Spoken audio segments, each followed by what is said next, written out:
여러분, 이혼은 잉크가 마르지도 않은 채 제가 목숨보다 더 사랑했던 전 남편이 제 청춘과 열정의 결실인 150억 원 상당의 저택을 몽땅 가로챘습니다. 그는 저를 빈손으로 집에서 쫓아냈을 뿐만 아니라 자신과 정부가 행복하게 웃고 있는 사진이 인쇄된 새빨간 청첩장을 제 얼굴에 던지는 잔인함을 보였습니다. 그는 비웃는 목소리로 말했습니다. 주말에 와서 축하해줘. 전 부인, 진정한 행복이 어떤 모습인지 와서 보라고. 저는 그곳에 멈춰서서 산산조각난 결혼 생활의 잔해 속에서 세상에서 가장 불행한 여자라고 느꼈습니다. 하지만 눈물로 얼룩진 청첩장을 들고 집에 왔을 때 제 어머니는 그것을 보고도 전혀 화를 내지 않으셨습니다. 어머니는 단지 수수께끼 같고 차가운 미소를 지으시더니 제 어깨를 두드리며 말씀하셨습니다. 울지 마라, 내 딸아. 예쁘게 화장하고 가서 보렴. 엄마가 너에게 멋진 연극을 보여줄 테니까. 모든 비극은 맹목적인 믿음에서 시작된단다. 저는 인테리어 디자이너인 하은입니다. 저는 잘생기고 재능 있는 미디어 디렉터 재민을 첫눈에 반해 사랑하게 되었습니다. 그는 저에게 화려한 세상을 보여주었고 장밋빛 미래를 그렸습니다. 그리고 저는 믿었습니다. 우리는 결혼했고 어머니인 은숙이 저희 부부에게 준 가장 큰 혼수 선물은 한 호권 빌라였습니다. 저의 어머니는 평범한 전업주부였고 일찍 남편을 잃으신 후 홀로 고생하며 저를 키우셨습니다. 저는 어머니가 그 귀한 선물을 마련하기 위해 전 재산과 마지막 남은 저축까지 쏟아부었음을 알고 있습니다. 그래서 저는 그 집을 더욱 소중히 여겼고 3년간의 청춘과 열정을 바쳐 직접 설계하고 시공을 감독하며 예술 작품으로 만들었습니다. 어머니의 마음에 보답하고 사랑하는 남편과 행복한 보금자리를 짓기 위해서였습니다. 하지만 저는 그 천국이 곧 지옥이 될 줄은 몰랐습니다. 빌라가 완성되어 150억 원의 가치를 인정받자마자 재민은 변하기 시작했습니다. 그는 냉담해졌고 자주 늦게 귀가했습니다. 원래부터 저희 집안 배경이 그들의 집안과 맞지 않다고 생각하며 저를 못마땅해 하던 시어머니인 박 여사는 더욱 심해졌습니다. 그녀는 아예 저희와 함께 살기 위해 이사왔고 저를 무급 가정부로 만들고 끊임없이 트집을 잡으며 괴롭혔습니다. 그러나 거짓과 잔인함의 정점은 바로 재민에게서 왔습니다.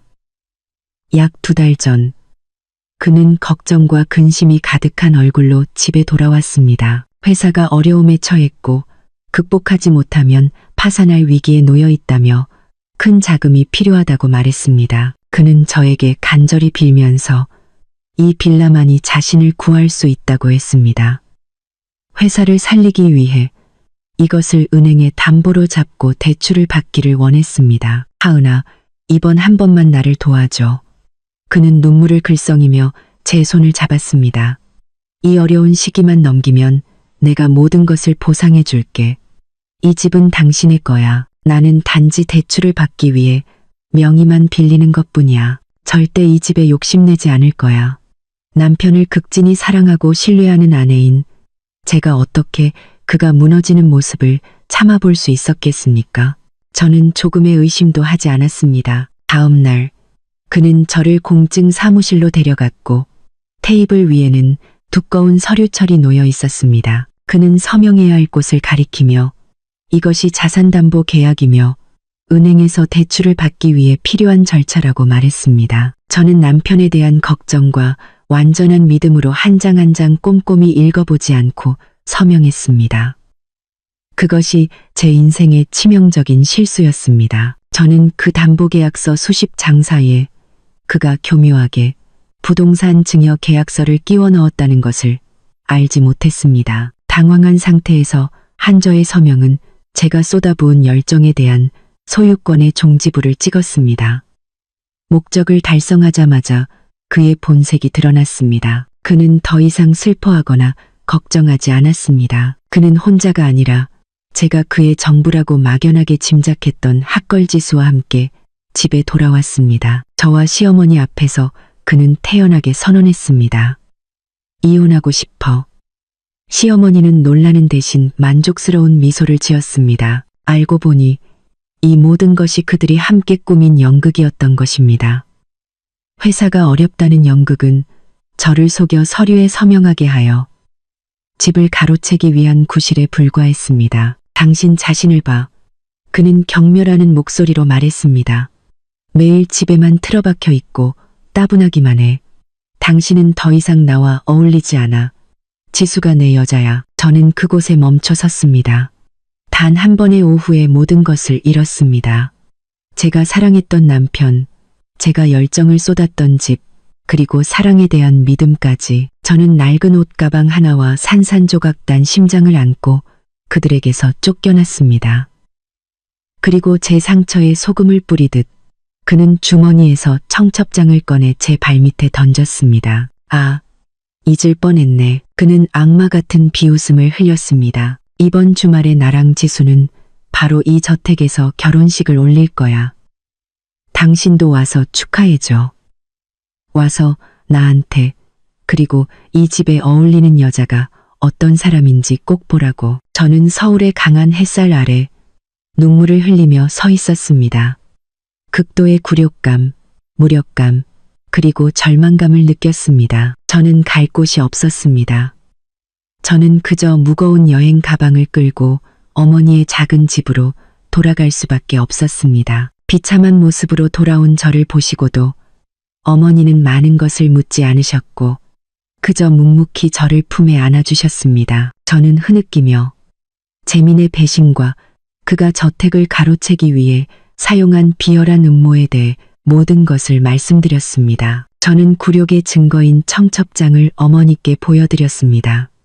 저는 어머니가 저와 함께 울고 분노하고 그 배신자를 욕해 주실 것이라고 생각했습니다. 그러나 아니었습니다. 어머니는 조용히 청첩장을 보시더니 제가 한 번도 본 적 없는 수수께끼, 갖고 알 수 없는 미소를 입가에 띠셨습니다. 한옥원에서 결혼식을 올린다고? 어머니는 이상할 정도로 침착한 목소리로 물으셨습니다. 좋아, 아주 좋아. 저는 멍하니 어머니를 바라보았습니다. 엄마, 왜 그렇게 말씀하세요? 어머니는 청첩장을 내려놓고 제 어깨를 가볍게 두드리셨습니다. 평소 온화하기만 하던 어머니의 눈빛은 지금껏 제가 깨닫지 못했던 날카로움, 계산적인 빛을 띠고 있었습니다. 울지 마라, 내 딸아. 어머니는 확신에 찬 목소리로 말씀하셨습니다. 예쁘게 화장하고 가장 화려한 드레스를 골라 그 결혼식에 가거라. 엄마가 약속하건대 너를 기다리는 멋진 연극이 있을 거야. 아주 멋진 연극이. 독자 여러분도 어머니가 준비한 멋진 연극이 무엇일지, 그리고 딸이 어떻게 그 간교한 전 남편으로부터 정의를 되찾을 수 있을지 궁금하시다면 좋아요를 누르고 공유하고 채널을 구독하여 이 이야기의 긴장감 넘치고 통쾌한 다음 부분을 놓치지 마세요. 어머니의 수수께끼 같은 미소는 저의 고통을 덜어주기는커녕 오히려 저를 더욱 혼란스럽고 길 잃은 기분으로 만들었습니다. 제 세상은 방금 무너졌고 저는 사랑하는 남편을 잃었고 모든 열정을 쏟았던 집을 잃었고 인간성을 찾아볼 수 없을 정도로 모욕을 당했습니다. 어떻게 어머니는 그렇게 침착하실 수 있을까요? 어떻게 자신의 딸의 비극 앞에서 미소를 지을 수 있을까요? 엄마. 저는 흐느끼며 어머니의 어깨에 기대었습니다. 모든 것이 끝났어요. 저는 아무것도 없어요. 그가 엄마가 저에게 주신 집까지 모두 가져갔어요. 저는 너무 무능해서 그걸 지키지 못했어요. 저는 어머니가 저를 위로하며 물건은 잃어도 사람은 잃지 않았다고 말씀해 주실 것이라고 생각했습니다. 하지만 어머니는 제 등을 가볍게 두드리시더니 저를 일으켜 앉히셨습니다. 어머니는 제 눈을 똑바로 바라보셨고 평소의 온화한 눈빛은 이제 이상하리만큼 날카로운 빛을 띠고 있었습니다. 하은아. 어머니는 이제 더 이상 다정한 어머니의 목소리가 아닌 모든 것을 손바닥 안에 넣고 있는 사람의 목소리로 말씀하셨습니다. 엄마를 위해 고개를 들어라. 눈물은 문제를 해결하지 못해. 지금 울어야 할 사람은 네가 아니라 그 배신자야. 어머니는 부엌으로 가셔서 저에게 뜨거운 생강차 한 잔을 타주셨습니다. 차의 따뜻함이 제 손바닥으로 퍼져나갔지만 얼어붙은 제 심장을 녹일 수는 없었습니다. 저는 멍하니 앉아 흰 벽을 응시했습니다. 제 머릿속은 텅 비어 있었고 오직 청첩장 속 재민과 지수가 행복하게 웃는 모습과 그의 잔인한 말이 계속 울려 퍼질 뿐이었습니다. 와서 진정한 행복이 어떤 모습인지 보라고. 어머니는 맞은편에 앉으셨습니다. 아무 말 없이 저를 조용히 바라보셨습니다. 어머니의 눈빛은 연민이 아니라 인내였습니다. 마치 제가 스스로 진정되기를 기다리는 듯 했습니다. 한참 후에 저의 울음소리가 잦아들자 어머니는 천천히 입을 여셨습니다. 하은아, 너는 엄마가 왜 항상 과거를 숨겼는지 궁금해한 적 없니? 왜 엄마가 사람들에게 그저 아버지가 남기신 적은 연금으로 사는 평범한 전업주부라고 말했는지? 저는 멍하니 어머니를 바라보았습니다. 맞아요. 저는 한 번도 궁금해한 적이 없어요. 저는 항상 그 이야기를 믿었어요. 저는 엄마가 저를 키우기 위해 평생 고생하셨고 그 빌라가 어머니가 가진 전부라고 생각했어요. 어머니는 가볍게 한숨을 쉬시더니 방 구석에 있는 낡은 나무 장식장으로 걸어갔습니다. 잠겨있던 서랍을 열고 세월의 흔적이 묻어나는 진한 빨간색 옷칠 상자를 꺼내셨습니다. 어머니는 그 상자를 테이블 위에 올려놓고 조심스럽게 열었습니다. 안에는 보석이나 돈이 아니라 낡은 흑백 사진들과 누렇게 바랜 몇 권의 수첩이 들어있었습니다. 이것이 엄마의 진짜 모습이야. 어머니는 차분한 목소리로 말씀하셨습니다. 어머니는 저에게 사진 한 장을 건네셨습니다. 사진 속에는 젊고 기품 있는 한 여인이 세계적으로 유명한 프랑스 요리사와 함께 서 있었습니다. 사진 아래에는 최은숙, 1995년 파리 국제 마스터 셰프 대회 우승이라고 적혀 있었습니다. 저는 깜짝 놀랐습니다. 엄마, 이게 엄마예요? 그래, 어머니는 고개를 끄덕이셨습니다. 어머니는 저에게 또 다른 사진을 건네셨는데 고급 레스토랑 개장식에서 한 국가 원수와 악수하는 모습이었습니다. 그리고 유명한 요리 잡지의 기사들이 연이어 나왔습니다. 모두 한국 미식계의 데모, 최은숙이라는 이름에 대해 쓰고 있었습니다. 엄마는 저는 믿을 수 없다는 듯 더듬거렸습니다. 엄마는 미려 그룹의 창립자이자 소유주야. 어머니는 침착한 목소리로 말씀하셨습니다. 미려 그룹, 그 이름은 제게 벼락처럼 다가왔습니다. 그것은 전국과 해외의 수백 개의 레스토랑을 가진 수조원 가치의 국민 브랜드이자 요식업계의 제국이었습니다. 하지만 왜요? 너희 아버지 때문에, 어머니는 말씀하셨고 어머니의 눈빛에는 깊은 슬픔이 스쳐 지나갔습니다. 너희 아버지는 좋은 분이셨고 재능 있는 예술가였지. 엄마는 그를 열렬히 사랑했지만 그는 엄마의 너무 큰 그림자를 극복하지 못했어. 엄마의 돈과 명성은 무의식 중에 그의 자존심과 재능을 죽였단다. 그는 평생을 열등감과 자책 속에서 살았어.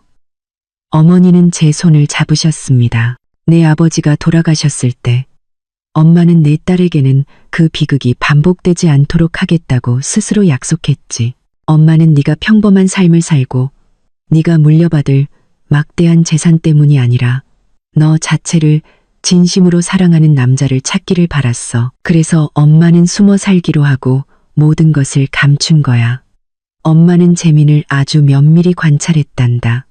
어머니는 목소리가 단호해지며 계속 말씀하셨습니다. 처음에는 그가 진취적이고 너에게 잘 대해주는 남자라고 희망을 가졌지. 네가 맞는 사람을 찾았을지도 모른다고 생각했지만 엄마는 여전히 완전히 믿지는 않았어. 사업가의 피는 승산이 불확실한 게임에 모든 것을 걸도록 허락하지 않았지. 그래서 어머니는 수수께끼 같은 목소리로 말씀하셨습니다. 너희 부부에게 한옥권 빌라를 선물할 때 엄마는 단순히 재산만 준 것이 아니었단다. 그 선물이 무슨 의미가 있나요? 저는 여전히 이해하지 못했습니다. 어머니는 미소를 지으셨습니다. 청첩장을 보셨을 때 보았던 그 차가운 미소였습니다. 그것은 단순한 선물이 아니야. 내 딸아, 그것은 덫이었단다. 법으로 완벽하게 만들어 놓은 덫. 그리고 재미는 그의 탐욕과 무지함으로 스스로 그 덫 안으로 걸어 들어간 것이지. 이 말을 하고 어머니는 그 상자에서 새 것처럼 보이는 짙은 파란색 가죽 서류철에 쌓인 또 다른 서류철을 꺼내셨습니다. 너의 진짜 혼수 선물은 여기에 있단다.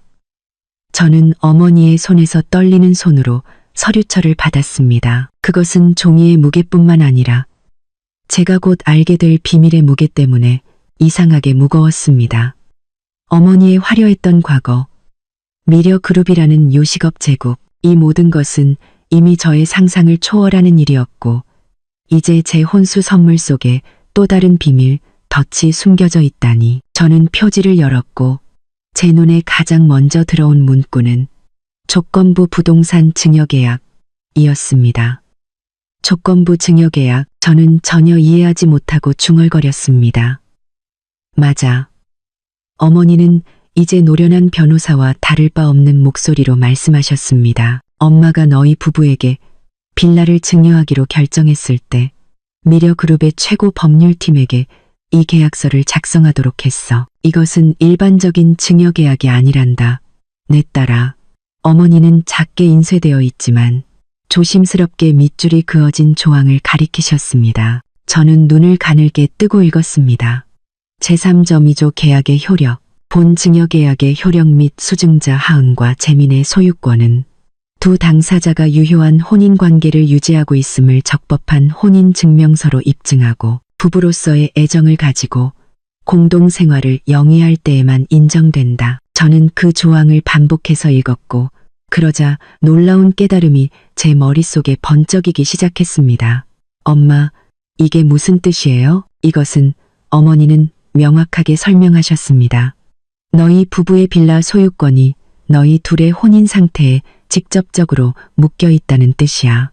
그것은 보이지 않는 끈과 같지. 너희 둘이 부부로 있는 한 그 집은 너희의 것이야. 하지만 결혼 등록 서류가 효력을 잃는 순간 이 증여 계약은 자동으로 무효가 되고 빌라 소유권은 즉시 원래 소유자인 엄마에게 돌아오게 된단다. 제 눈앞에 세상이 뒤집히는 것 같았습니다. 완벽한 법적 덫, 가장 간교한 사람도 예상하지 못할 한 수였습니다. 하지만 그가 이미 저를 속여서 자기 명의로 서명하게 했잖아요, 엄마. 저는 여전히 걱정스러웠습니다.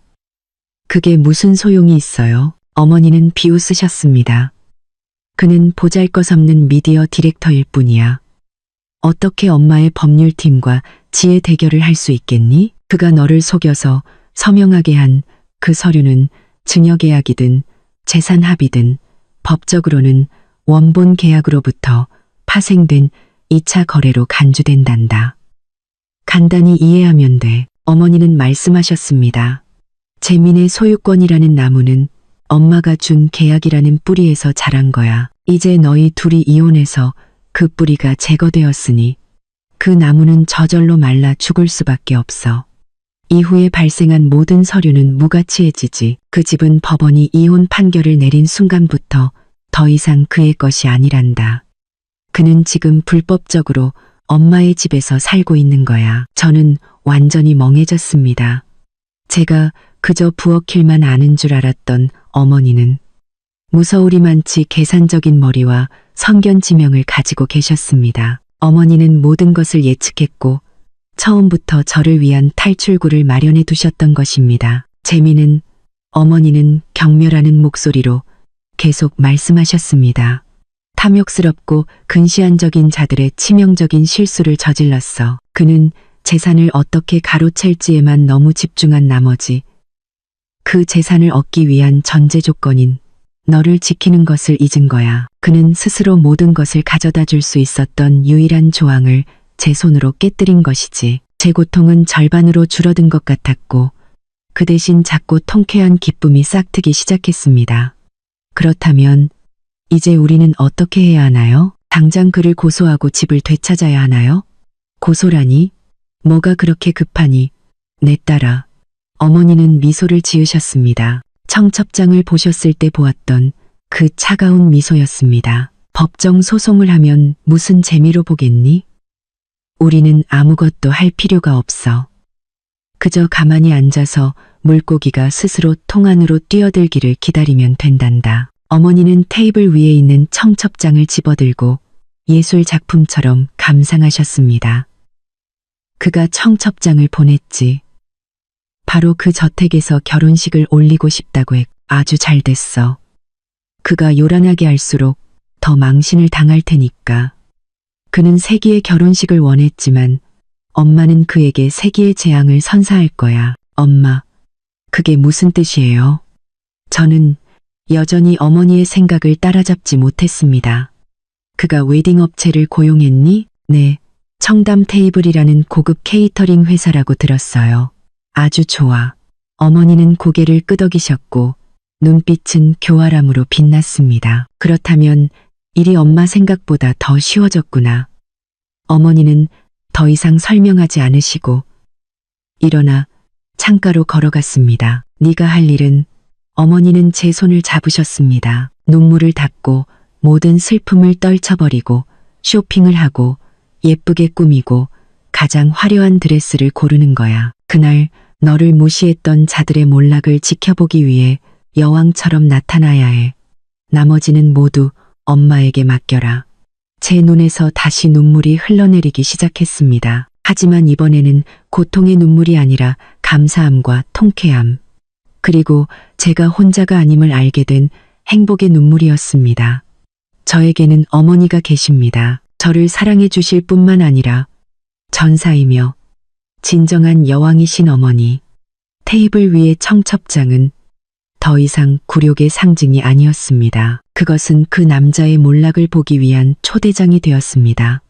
그리고 저는 가장 앞줄에 앉은 관객이 될 것입니다. 복수 계획이 세워지자 저의 마음 상태는 완전히 바뀌었습니다.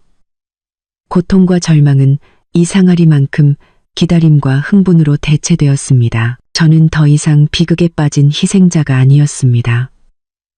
저는 막 공연을 시작할 멋진 연극을 고대하는 관객이 되었습니다. 그리고 그 연극의 주연 배우인 재민과 지수는 저를 실망시키지 않았습니다. 그들은 완벽할 정도로 뻔뻔하고 우스꽝스럽게 자신들의 역할을 훌륭하게 연기했습니다. 150억 원짜리 저택을 쉽게 얻고 눈엣 가시였던 저를 쫓아낸 재민은 숲으로 풀려난 호랑이 같았습니다. 그는 더 이상 아무것도 숨기거나 조심하지 않았습니다. 그는 지수와의 관계를 공개했고 마치 자신이 승리했음을 온 세상에 소리치고 싶다는 듯 모든 미디어와 소셜미디어에서 요란하게 과시하기 시작했습니다. 수십만 명의 팔로워를 가진 핫걸 지수의 소셜미디어는 갑자기 한옥원 빌라에서의 그녀의 호화로운 삶을 보여주는 리얼리티 TV 채널로 변했습니다. 매일 그녀는 수십 장의 사진과 스토리를 올렸습니다. 오늘은 명품 비키니를 입고 인피니티 풀 옆에서 포즈를 취한 사진과 함께 나만의 천국 한 구석의 평화라는 캡션을 달았습니다. 내일은 잡지처럼 예쁘게 차려진 아침 식사를 발코니에서 즐기는 사진과 함께 매일 눈을 뜰 때마다 사랑하는 사람이 이렇게 아침 식사를 준비해 주는데 이보다 더 행복할 수 있을까요? 라는 감탄사를 곁들였습니다. 저는 그 사진들을 보면서 그저 비웃음만 나왔습니다. 그녀가 누리고 있는 그 천국은 벽돌 하나 잔디한 포기까지 제가 가꾼 것이었습니다. 그녀가 자랑하는 아침 식사는 아마도 재민이 서둘러 밖에 나가 사온 것일 겁니다. 왜냐하면 그는 계란 하나도 삶을 줄 모르기 때문입니다. 하지만 과시의 정점은 그들의 세기의 결혼식 준비에 대한 게시물이었습니다. 미디어 디렉터인 재민은 자신의 모든 인맥을 동원하여 이 결혼식을 대대적인 홍보 이벤트로 만들었습니다. 그는 연애 전문 온라인 신문사 유명 블로거들을 초대하여 보도하게 했습니다. 그는 돈을 아끼지 않고 최고의 서비스 제공업체들을 고용하는데 막대한 금액을 지출했습니다. 지수의 웨딩드레스는 프랑스의 유명 디자이너가 특별 제작할 것이었습니다. 결혼 반지는 티파니 앤코의 한정판 다이아몬드 커플링이 될 것이었습니다. 그리고 피로연은 물론 한옥권 빌라의 정원에서 수백 명의 VIP 하객과 함께 황실 케이터링 업체인 청담 테이블이 제공할 것이라고 재미는 자랑스럽게 인터뷰했습니다. 기사가 하나 올라올 때마다, 이미지가 하나 공유될 때마다 그것은 제 심장에 또 다른 칼을 꽂는 것과 같았습니다. 하지만 이제 그것은 더 이상 저를 아프게 하지 않았습니다. 오히려 저를 더 통쾌하게 만들었습니다. 그들이 더 과시하고 요란하게 할수록 추락할 때 더 비참해질 테니까요.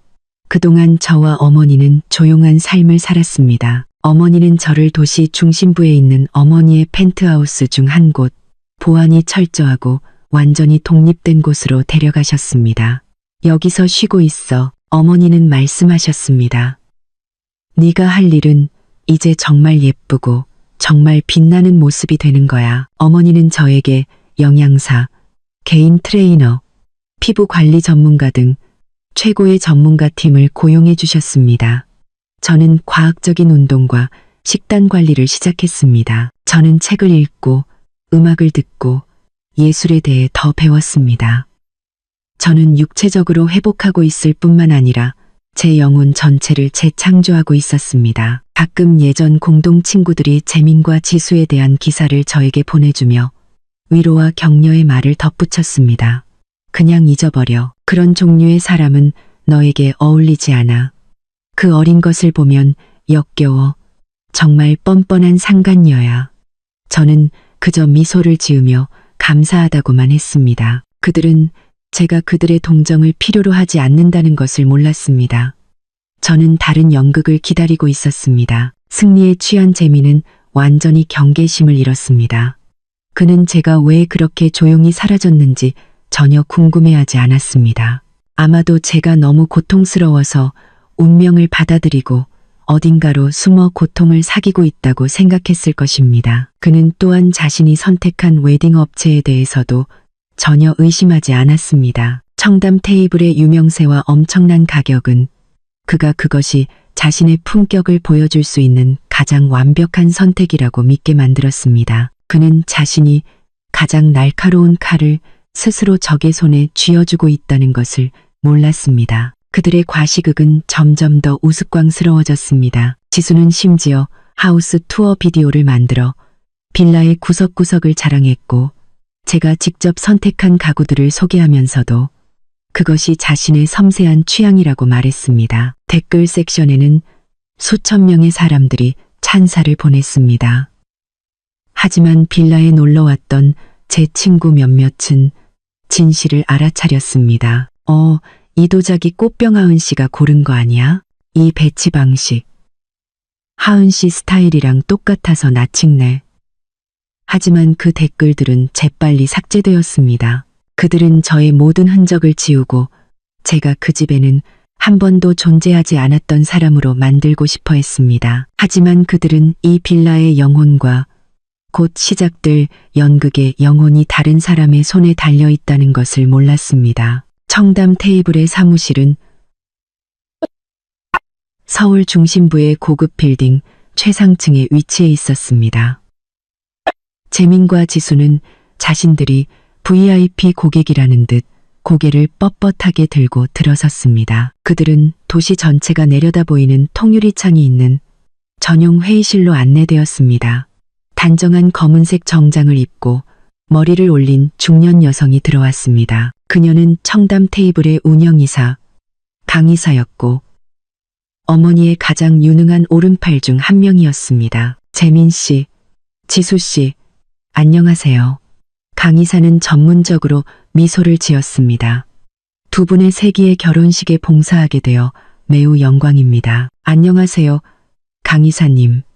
재민은 자만에 가득 찬 얼굴로 그녀와 악수했습니다. 이사님도 청담 테이블의 명성을 아시겠죠. 제 결혼식은 모든 것이 최고여야 하고 가장 완벽해야 합니다.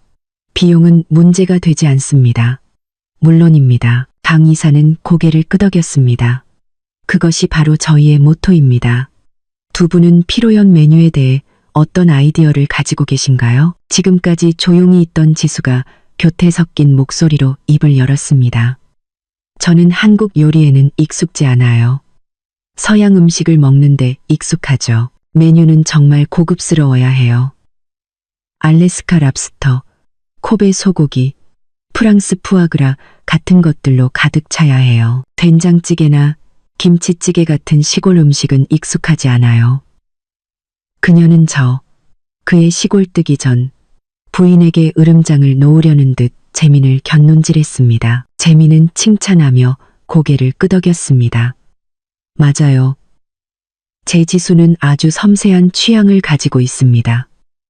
이사님은 정말 최고급 메뉴를 준비해 주세요. 제 하객들은 모두 지위가 있는 분들이라 실망시켜 드릴 수 없어요. 강 이사는 의미심장한 미소만 지었습니다. 그녀는 그들의 모든 요청을 수첩에 기록했습니다. 네, 잘 알겠습니다. 저희가 특별 메뉴를 준비하여 두 분과 모든 하객들에게 잊을 수 없는 미식 경험을 선사할 것을 약속드립니다. 재민과 지수를 배웅한 후 강 이사는 즉시 전화를 걸었습니다. 회장님, 미끼가 물었습니다. 전화 저편에서 어머니 은숙은 자신의 서재에 앉아 연잎차를 마시고 있었습니다. 어머니는 살짝 미소를 지으셨습니다. 좋아, 계획대로 진행해. 주방팀에게는 메뉴를 가장 특별하게 준비하라고 단단히 일러두렴. 네, 알겠습니다. 하지만 회장님, 강 이사는 망설였습니다. 이렇게 하면 청담 테이블의 명성에 문제가 생기지 않을까요? 명성이라니? 어머니는 웃으셨습니다. 자회사 하나의 명성이 내 딸의 명예에 비하면 무슨 의미가 있겠니? 게다가 이것은 파괴가 아니란다. 이것은 요리 예술 공연이야. 우리는 그들에게 진실의 맛이 어떤 것인지 보여줄 것이란다.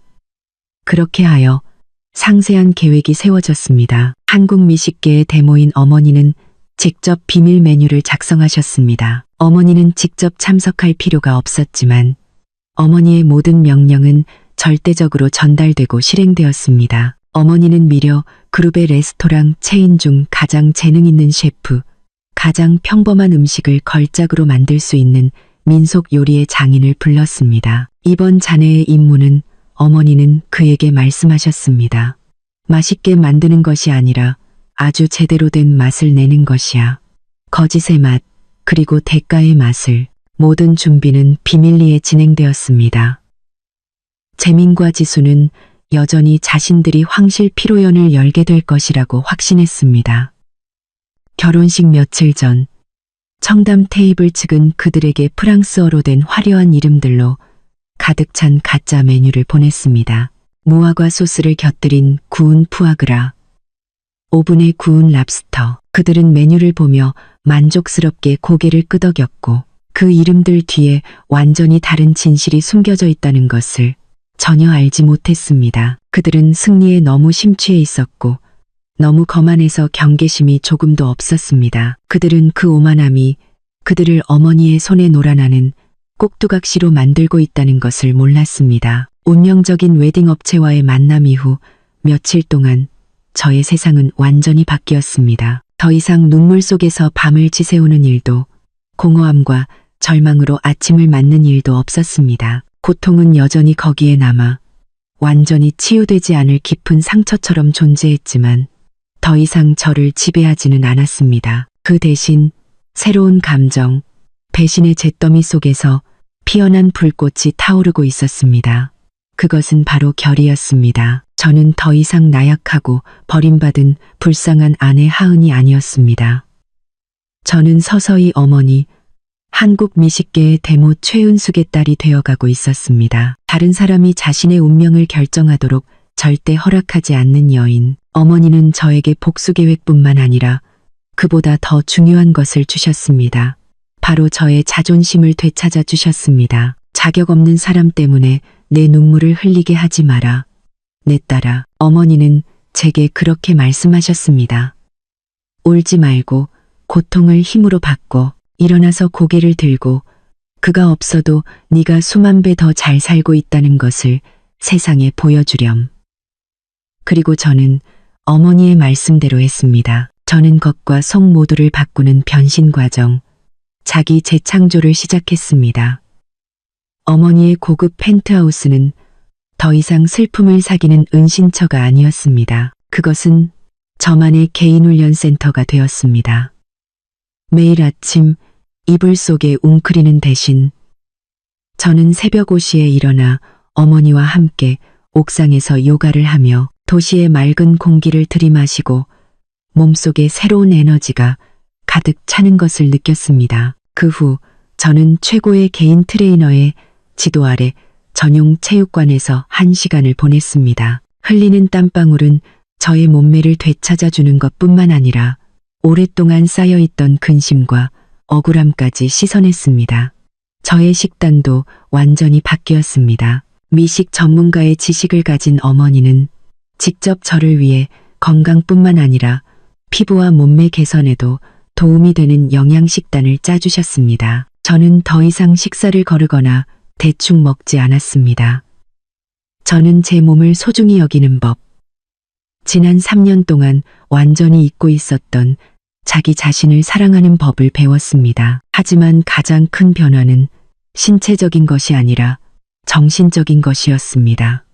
어머니는 제가 부정적인 생각에 빠져 있을 틈을 단 1초도 주지 않으셨습니다. 어머니는 저를 미술 전시회, 클래식 음악회에 데려가셨습니다. 어머니는 저를 성공한 여성 사업가, 재능 있는 예술가들인 어머니의 친구들에게 소개시켜 주셨습니다. 저는 완전히 다른 세상, 지식과 창의성, 그리고 독립적이고 강인한 여성들의 세상을 접했습니다. 저는 그들의 이야기를 듣고 그들의 경험으로부터 배웠고 점차 한 여성의 세계가 한 남자를 중심으로만 돌아갈 수 없다는 것을 깨달았습니다. 그것은 훨씬 더 넓고 다채로운 세상이었습니다. 그리고 어머니는 저를 가장 친한 친구인 유명 패션 디자이너 정 실장에게 데려가셨습니다.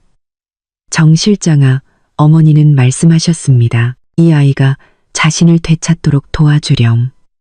이 아이를 신데렐라에서 진정한 여왕으로 변신시킬 수 있는 옷을 만들어줘. 정 실장은 저를 바라보았는데 예술가 특유의 날카로운 시선이었습니다. 그녀는 제 과거 이야기에 대해 묻지 않았고 그저 제 눈빛, 걸음걸이, 심지어 앉아있는 방식까지 조용히 관찰했습니다. 은숙 씨, 그녀는 말했습니다. 걱정할 필요 없어요. 이 아이는 신데렐라가 아닙니다. 이 아이는 본래 공주였는데 잠시 왕관을 어디에 두었는지 잊었을 뿐이에요. 그 후 일주일 동안 저는 정 실장의 디자인 스튜디오에서 대부분의 시간을 보냈습니다. 그녀는 저에게 드레스를 맞춰주는 것뿐만 아니라 스타일에 대해, 옷을 매치하는 방법에 대해, 그리고 패션의 언어에 대해 가르쳐 주었습니다. 그녀는 옷이 단순히 몸을 가리는 것이 아니라 당신이 어떤 사람인지에 대한 선언이라고 말했습니다. 지금 너의 이야기를 말해줄 수 있는 색을 선택해봐. 그녀는 말했습니다. 그리고 저는 루비레드를 선택했습니다. 권력, 매력, 열정, 그리고 복수의 색이었습니다. 이브닝 드레스는 결혼식 하루 전에 완성되었습니다. 제가 그것을 입고 거울 앞에 섰을 때 저는 저 자신을 알아볼 수 없었습니다. 고급 세틴 실크 드레스는 제 몸에 완벽하게 밀착되어 운동을 통해 얻은 모든 곡선을 강조했습니다. 대담한 튜브톱 디자인, 깊게 파인 등 부분, 그리고 높이 트인 슬릿. 그것은 더 이상 순하고 소박했던 하은의 모습이 아니었습니다. 거울 속의 여인은 완전히 다른 사람이었습니다. 매혹적이고 신비로우며 권위 있는 기품을 발산했습니다. 대단해. 정 실장은 감탄했습니다. 하은 씨, 아무것도 할 필요 없어요. 그저 그곳에 들어서는 순간 당신은 이미 승자입니다. 저는 미소를 지었습니다. 저는 준비되었습니다. 저는 더 이상 두렵지도 원망스럽지도 않았습니다. 그저 이상하리만큼 평온함을 느꼈습니다. 저는 그곳에 파티를 망치러 온 것도 잃어버린 것을 되찾으러 온 것도 아니었습니다.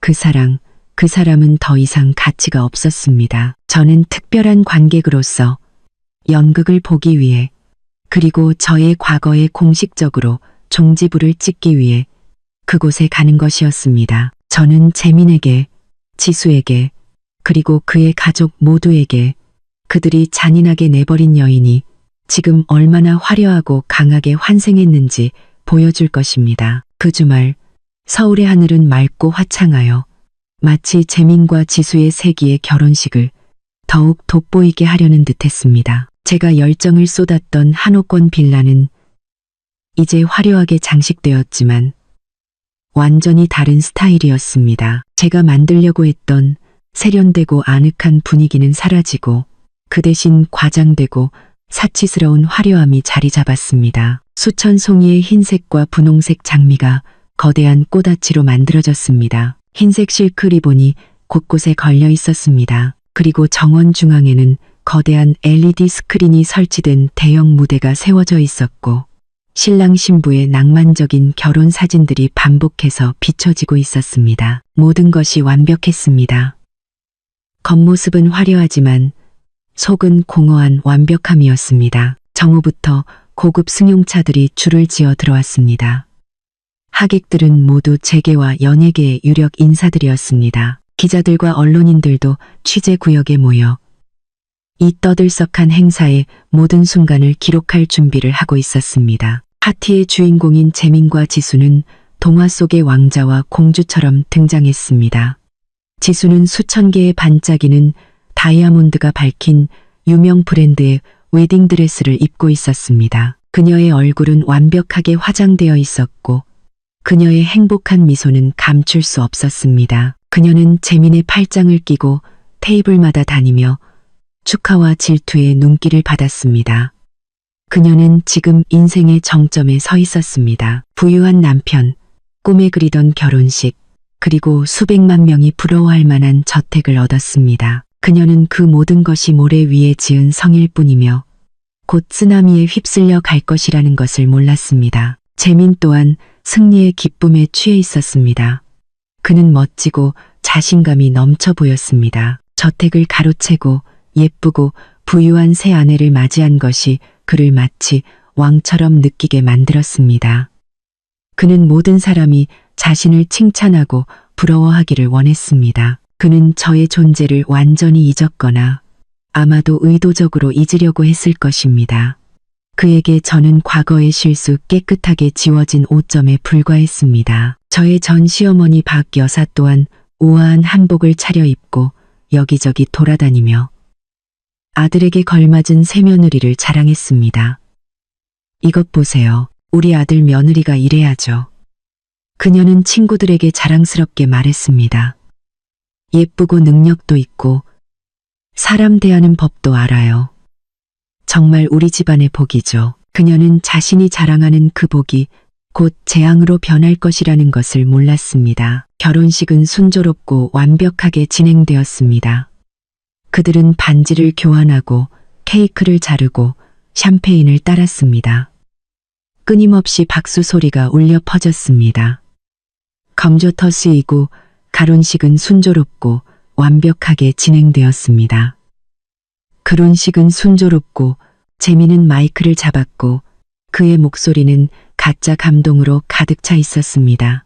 오늘 저희와 함께 축하해 주시기 위해 와주신 모든 분들께 감사드립니다. 오늘 저는 세상에서 가장 행복한 남자입니다.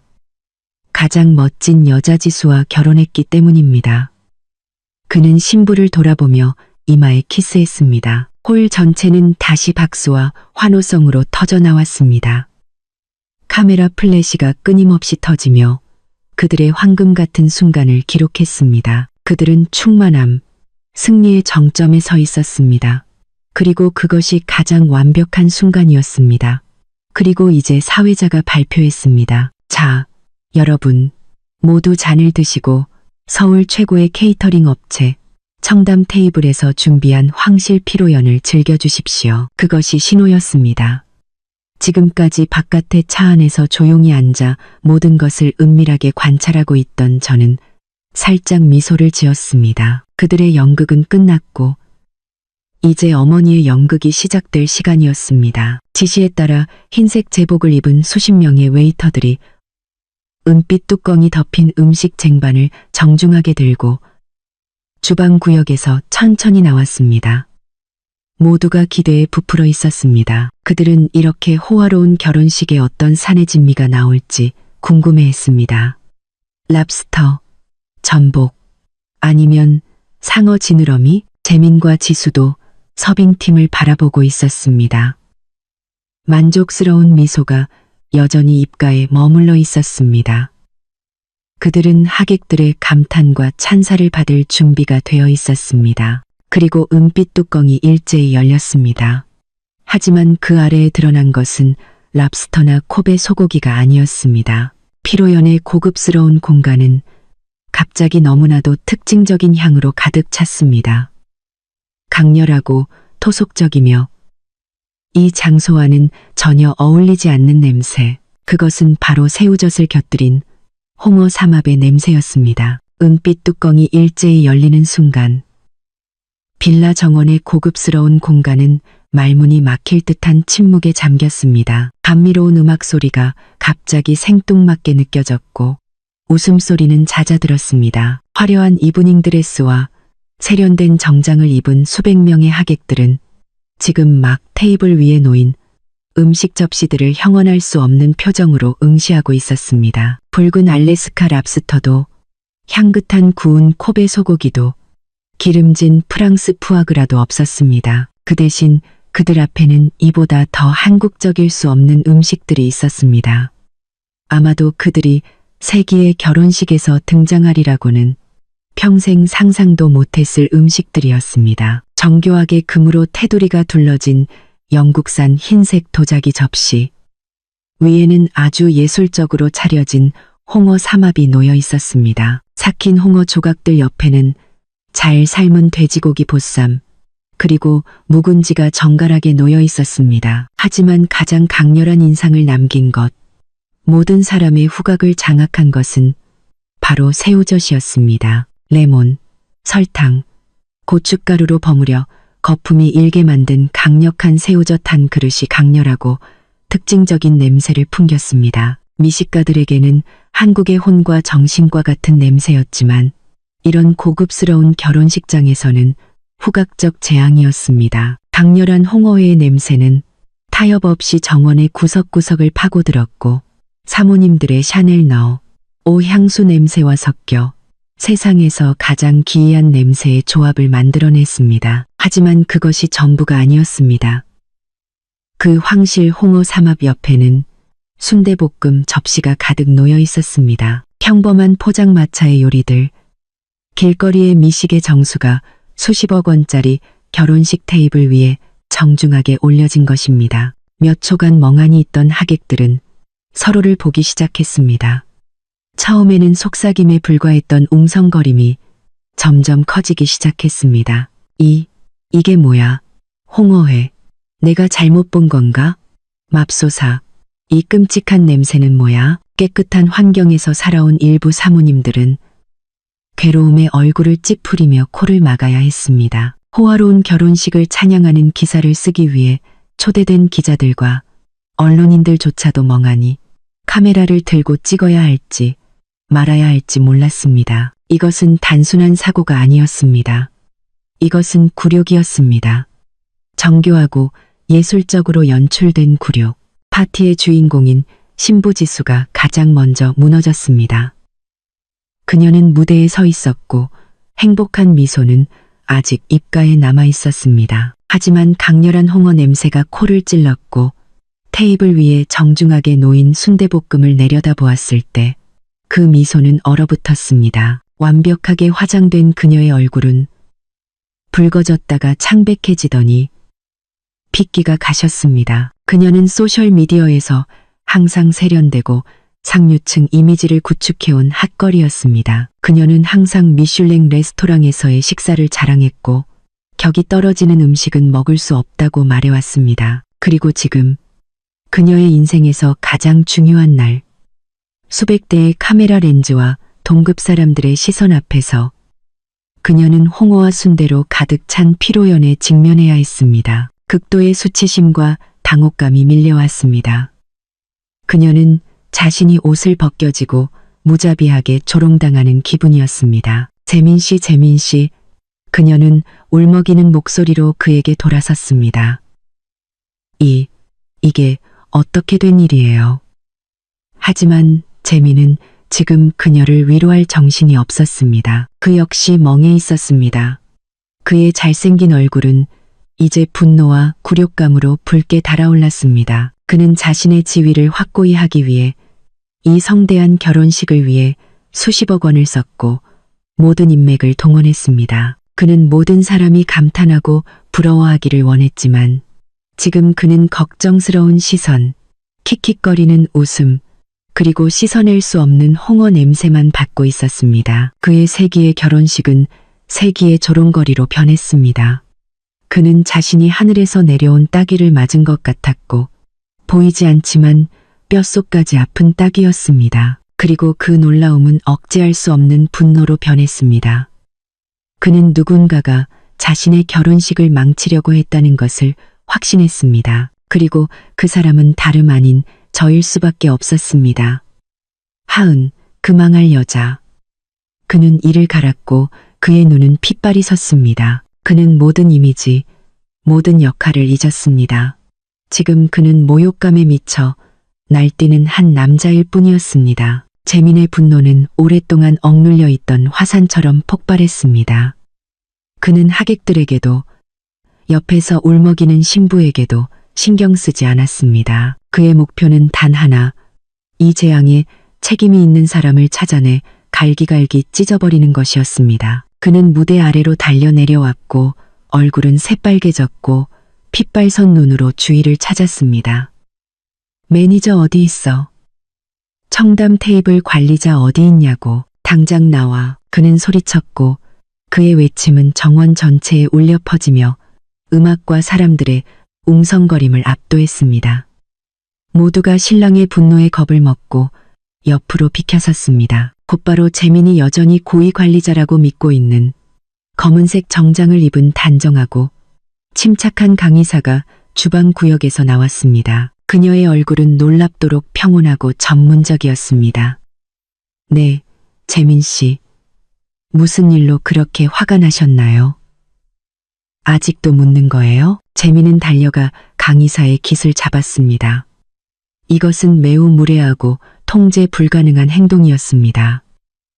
당신이 내 결혼식에 무슨 짓을 했는지 좀 보라고. 홍어회, 순대볶음. 당신들 다 미친 거 아니야.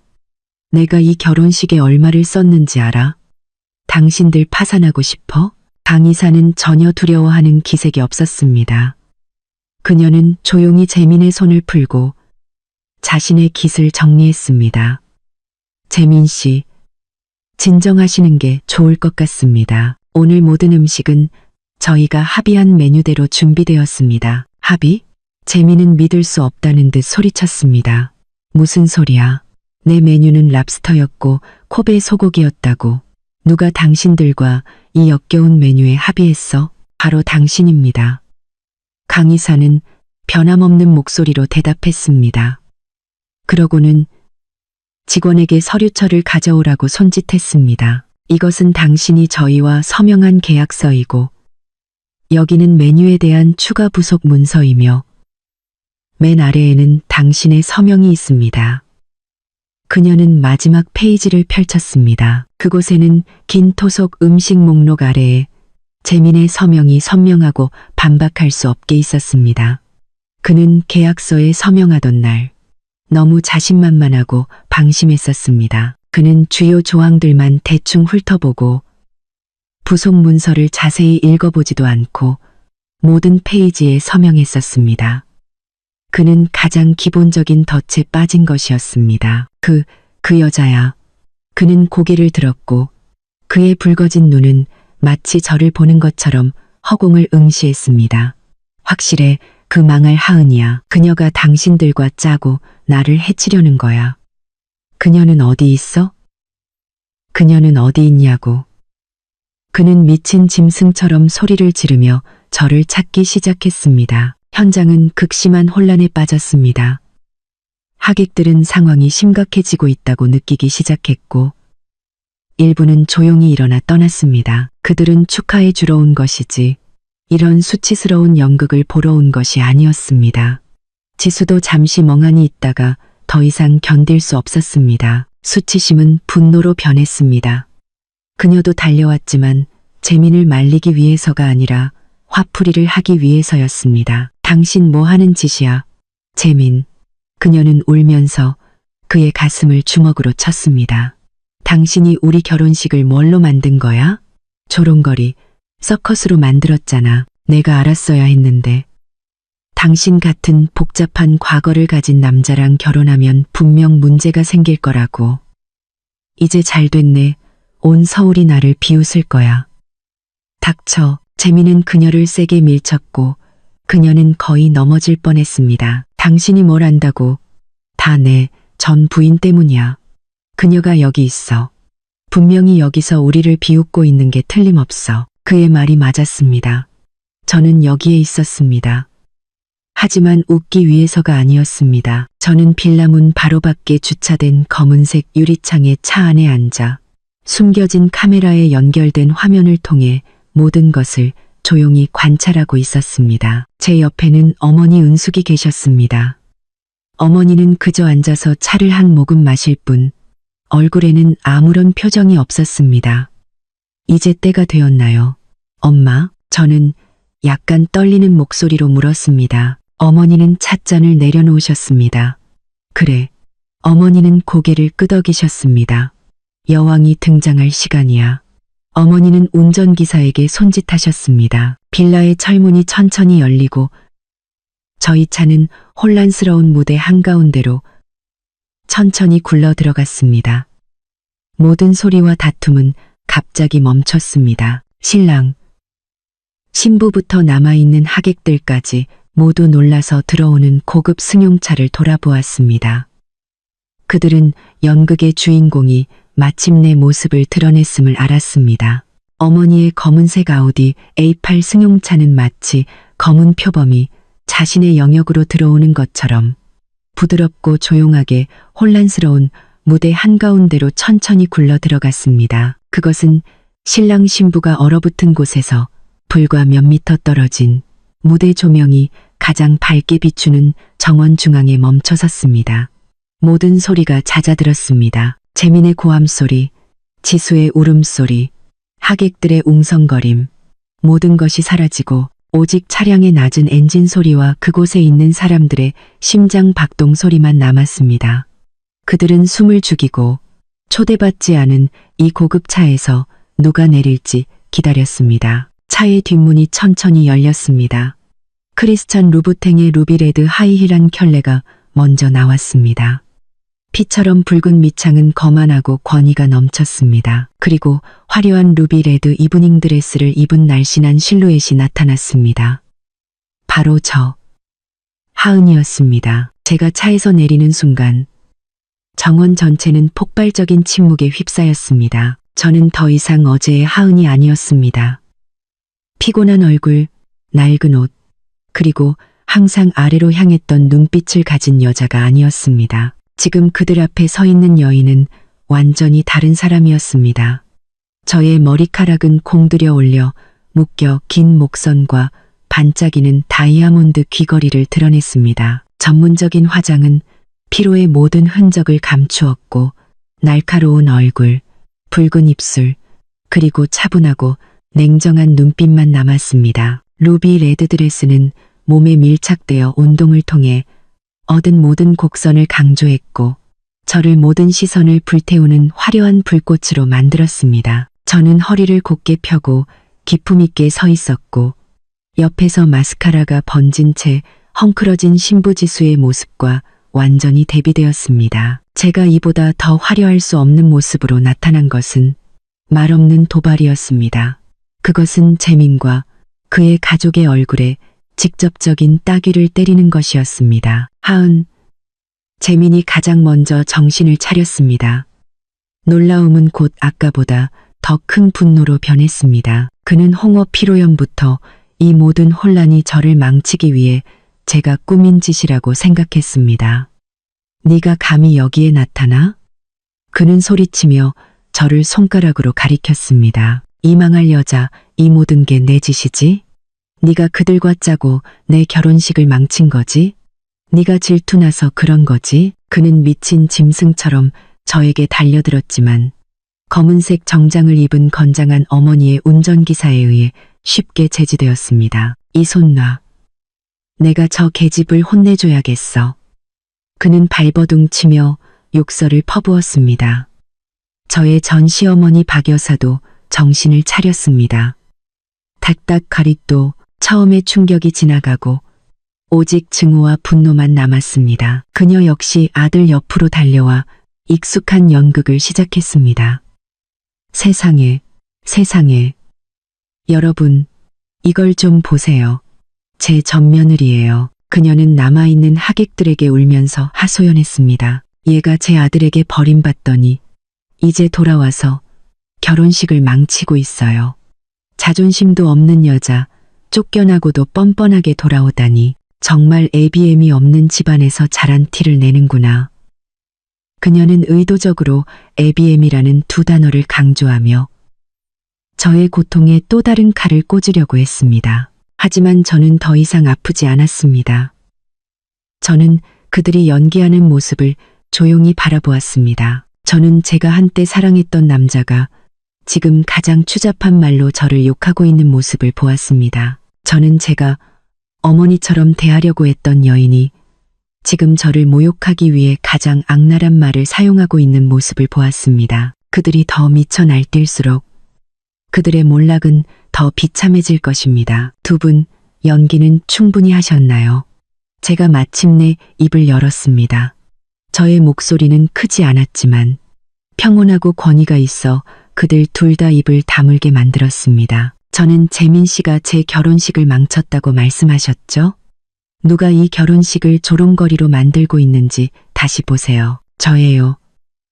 아니면 미친 사람처럼 웨이터 깃을 잡고 소리 지르는 신랑 바로 당신이에요? 그리고 저는 박 여사를 돌아보았습니다.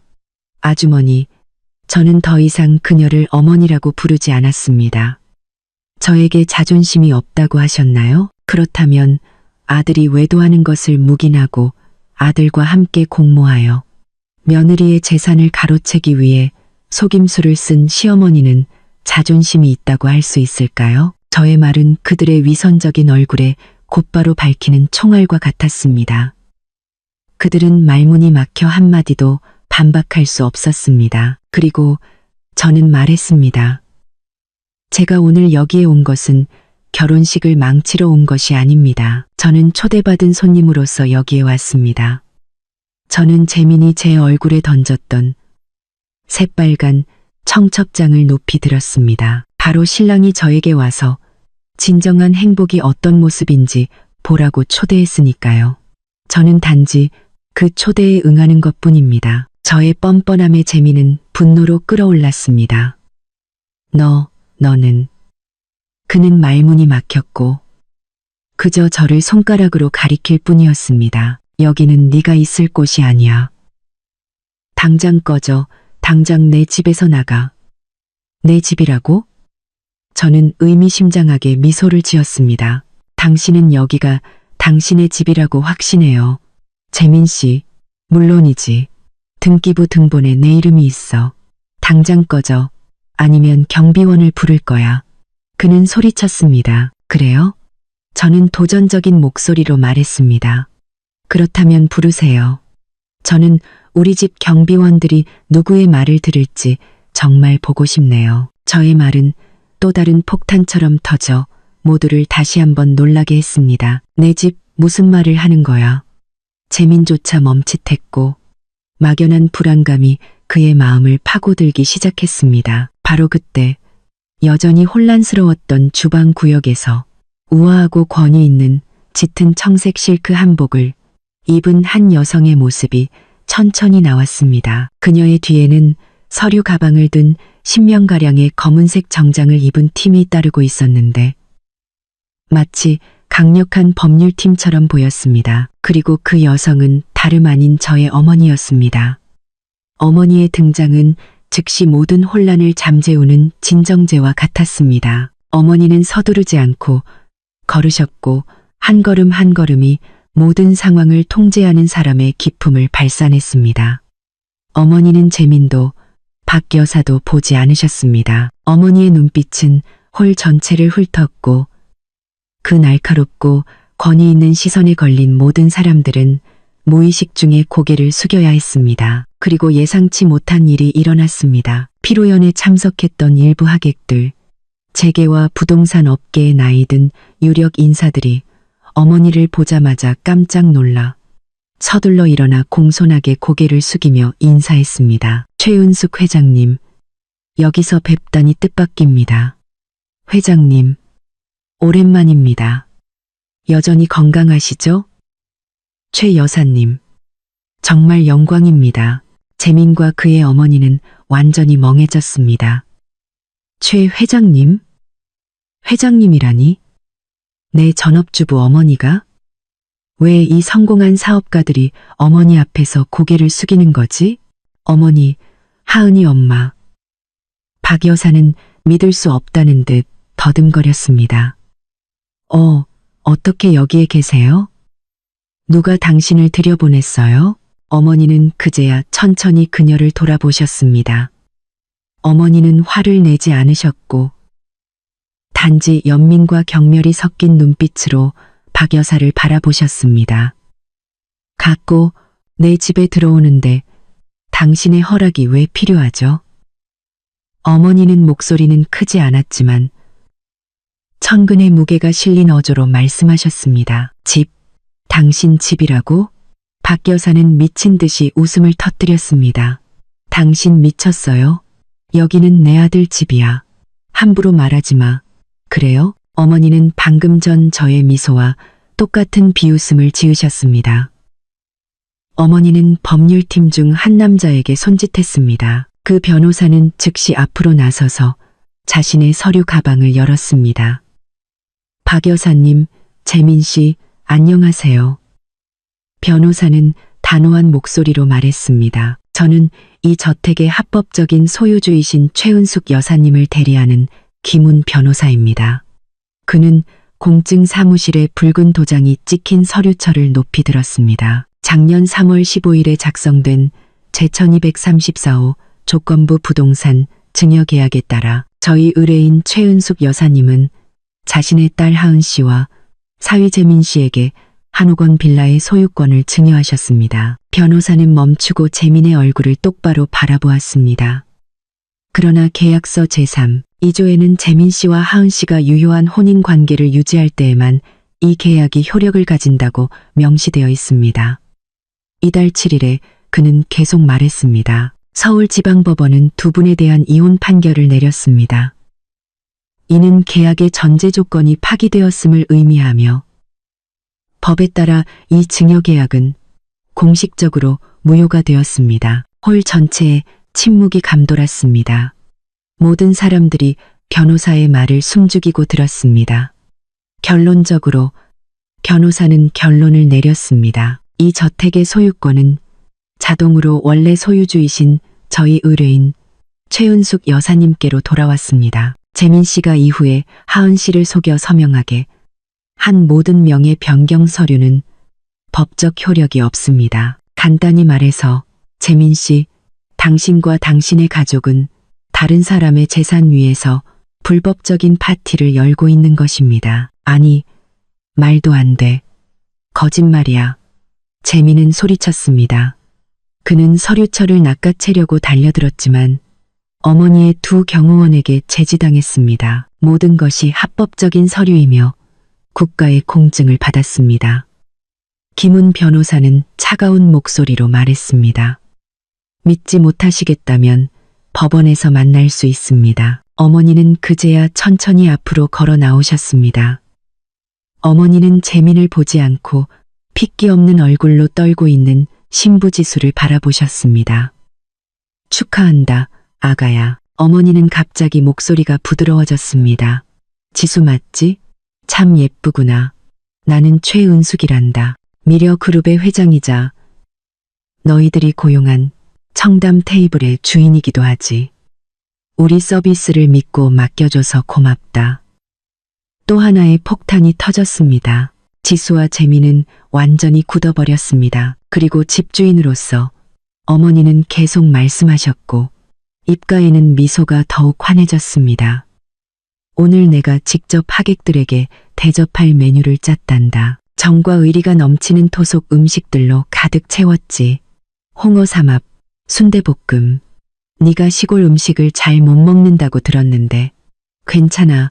한번 먹어보렴. 입맛에 맞을지도 모르지. 어머니의 말 한마디 한마디는 달콤하면서도 매서워 지수의 자존심을 곧바로 찔러댔습니다. 수치심, 당혹감, 그리고 파산할 남편과 결혼하게 될 것이라는 두려움이 그녀를 더 이상 견딜 수 없게 만들었습니다. 아니, 나 결혼 안 해. 당신 같은 사기꾼과는 결혼 안 한다고. 그녀는 소리치며 다이아몬드 반지를 손가락에서 빼 재민의 얼굴에 던졌습니다. 그리고는 거추장스러운 웨딩드레스를 붙잡고 울면서 저택을 뛰쳐나갔습니다. 수백 개의 걱정스러운 시선과 끊임없이 터지는 카메라 플래시 속에서 연극은 정말 막을 내렸습니다. 그리고 그 결말을 쓴 사람은 다름 아닌 저의 어머니였습니다. 한국 미식계의 대모는 이보다 더 멋지게 재등장할 수 없었습니다. 지수의 연극은 굴욕적인 도주로 끝났고 피로연 무대 중앙에는 폐허 같은 공허함만 남았습니다. 신부는 도망쳤고 호화로운 집안의 꿈은 연기처럼 사라졌습니다. 그리고 오늘의 주인공인 신랑은 이제 기만의 파편 속에서 멍하니 서 있는 비참한 실패자일 뿐이었습니다. 재민은 지수가 던진 다이아몬드 반지의 붉은 자국이 아직 뺨에 남아있는 채로 움직이지 않고 서 있었습니다. 그는 더 이상 소리치지도 분노하지도 않았습니다. 그는 그저 넋을 잃은 눈으로 방금 도망친 신부의 그림자를 바라보았고 다시 코를 찌르는 홍어 접시들을 내려다보았고 그리고 승자의 편에 서 있는 저와 어머니를 바라보았습니다. 아마도 이 순간까지도 그는 이 모든 것이 진실이라는 것을 믿을 수 없었을 것입니다. 불과 1시간도 채 되지 않아 자신의 머리 위로 떨어진 너무나도 가혹하고 비참한 진실. 하지만 어머니는 그에게 진실을 소화할 시간을 더 줄 의향이 없었습니다. 어머니는 덫을 놓았고 기다렸고 이제 그물을 거둘 때였습니다. 어머니는 이 연극이 어중간하게 끝나기를 원하지 않으셨습니다. 어머니는 자신의 딸을 짓밟으려 했던 자들에게 평생 잊지 못할 교훈이 될 완전한 결말을 원하셨습니다. 신부의 연극 이후 하객들이 몇 초 동안 정신을 차리도록 둔 김훈 변호사는 다시 입을 열었습니다. 그의 목소리는 차갑고 단호했으며 마치 최종 판결을 읽는 재판관처럼 일말의 감정도 없었습니다. 재민 씨, 그는 넋이 나간 남자를 똑바로 바라보며 말했습니다. 저는 다시 한번 강조합니다. 민법 규정과 공증된 조건부 증여계약에 따라 당신과 하은 씨 사이의 이혼 판결이 발효된 시점부터 한옥권 빌라에 대한 증여계약은 공식적으로 무효가 되었습니다. 그는 그 법적 효력을 반박할 수 없음을 강조하려는 듯 서류철을 다시 한번 높이 들었습니다. 이는 이 부동산에 대한 모든 소유, 사용 및 처분 권한이 원래 소유주이신 저희 의뢰인 최은숙 여사님께로 자동적으로 이전되었음을 의미합니다. 이혼일 이후 당신과 당신 가족의 이 주소에서의 모든 점유 및 사용 행위는 불법 행위입니다. 변호사의 말 한마디 한마디는 재민과 그의 어머니의 정신에 내리꽂히는 망치질과 같았습니다. 벤치 아래에 주저앉아 있던 박 여사는 그제야 정신을 차렸습니다. 그녀는 비틀거리며 일어나 어머니를 손가락으로 가리켰습니다. 아니, 거짓말이야. 당신들 모두 사기치는 거야. 그녀는 목소리가 쉬어라 소리쳤습니다. 이 집은 내 아들의 것이야. 걔가 하은한테서 서명받은 증여 서류가 있다고요. 당신들은 아무 권리도 없어. 어머니는 그녀를 연민의 눈빛으로 바라보실 뿐이었습니다. 박 여사, 어머니는 침착하게 말씀하셨습니다. 법에 대한 무지는 당신의 죄를 면하게 해줄 변명이 될 수 없어요. 당신 아들이 내 딸을 속여서 서명하게 한 그 서류는 그가 이 집에 대한 소유권이 합법적일 때만 가치가 있어요. 하지만 안타깝게도 그가 내 딸과 이혼하기로 결정한 순간 그는 스스로 그 소유권을 취소한 것이나 마찬가지예요. 어머니는 가까이 다가와 그녀의 눈을 똑바로 바라보셨습니다. 당신은 항상 당신 아들을 자랑스러워했죠? 그가 똑똑하고 재능 있고 모든 것을 계산할 수 있다고 생각했죠? 하지만 보세요. 약간의 탐욕과 근시안적인 생각 때문에 그는 스스로 바보, 빈털터리가 되었습니다. 당신은 아직도 그가 자랑스럽습니까? 어머니의 말씀은 박 여사의 자존심을 완전히 꿰뚫는 마지막 칼과 같았습니다. 그녀는 말문이 막혔고 온몸이 떨렸습니다. 그녀는 이 모든 것이 그녀와 그녀의 아들이 기꺼이 스스로 걸어 들어간 완벽한 덫이었다는 것을 깨달았습니다. 그리고 오늘 김훈 변호사는 다시 입을 열었고 그의 목소리는 매우 엄격해졌습니다. 합법적인 소유주를 대리하여 저는 재민 씨, 박 여사님, 그리고 모든 관련 없는 사람들에게 이 저택의 경계를 즉시 떠날 것을 공식적으로 요구합니다. 떠나라고? 재민은 고개를 들었고 그의 눈은 붉게 충혈되었습니다. 여기는 내 결혼식이야. 당신들이 나를 쫓아낼 권리가 없어. 당신의 결혼식은 끝났습니다. 김훈 변호사는 일말의 양보도 없이 대답했습니다. 신부는 도망쳤고 당신은 다른 사람의 재산 위에서 불법적인 행사를 진행하고 있습니다. 법에 따라 우리는 당신에게 이 위반 행위를 즉시 중단하도록 요구할 완전한 권리가 있습니다. 만약 당신이 협조하지 않는다면 우리는 보안요원의 개입을 요청할 수밖에 없습니다. 당신들, 감히. 재민은 이를 갈았습니다. 그는 여전히 마지막 남은 자존심을 붙잡으려고 했습니다. 그는 수백 명 앞에서 자신의 세기의 결혼식에서 쫓겨난다는 사실을 받아들일 수 없었습니다. 그는 지지를 구하며 주위를 둘러보았지만 그에게 돌아온 것은 걱정스러운 시선, 연민이 섞인 고개젓기, 그리고 경멸의 눈빛뿐이었습니다. 아무도 그의 편에 서지 않았습니다. 그들은 이미 그의 뻔뻔함과 어리석음을 충분히 보았습니다. 연극은 막을 내릴 때가 되었고 최종적인 커튼은 거부할 수 없는 명령에 의해 내려졌습니다. 재민이 여전히 고집을 부리는 것을 보고 어머니는 더 이상 아무 말도 하지 않으셨습니다. 어머니는 변호사에게 살짝 고개를 끄덕였습니다. 김훈 변호사는 즉시 전화를 꺼내 빠르게 번호를 눌렀습니다. 여보세요, 김 팀장님.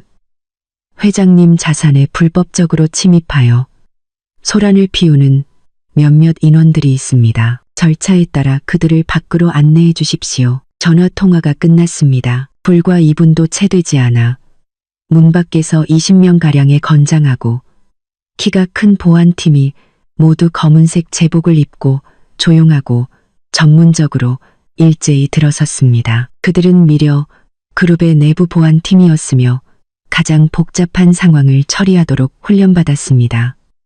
그들의 등장은 재민의 모든 저항 의지를 완전히 꺾었습니다. 그는 자신에게 다가오는 보안팀을 보았고 그들의 압도적인 기세에 모든 것이 정말 끝났음을 알았습니다. 보안팀장은 어머니와 저에게 공손하게 고개를 숙여 인사한 후 재민을 향해 돌아섰습니다.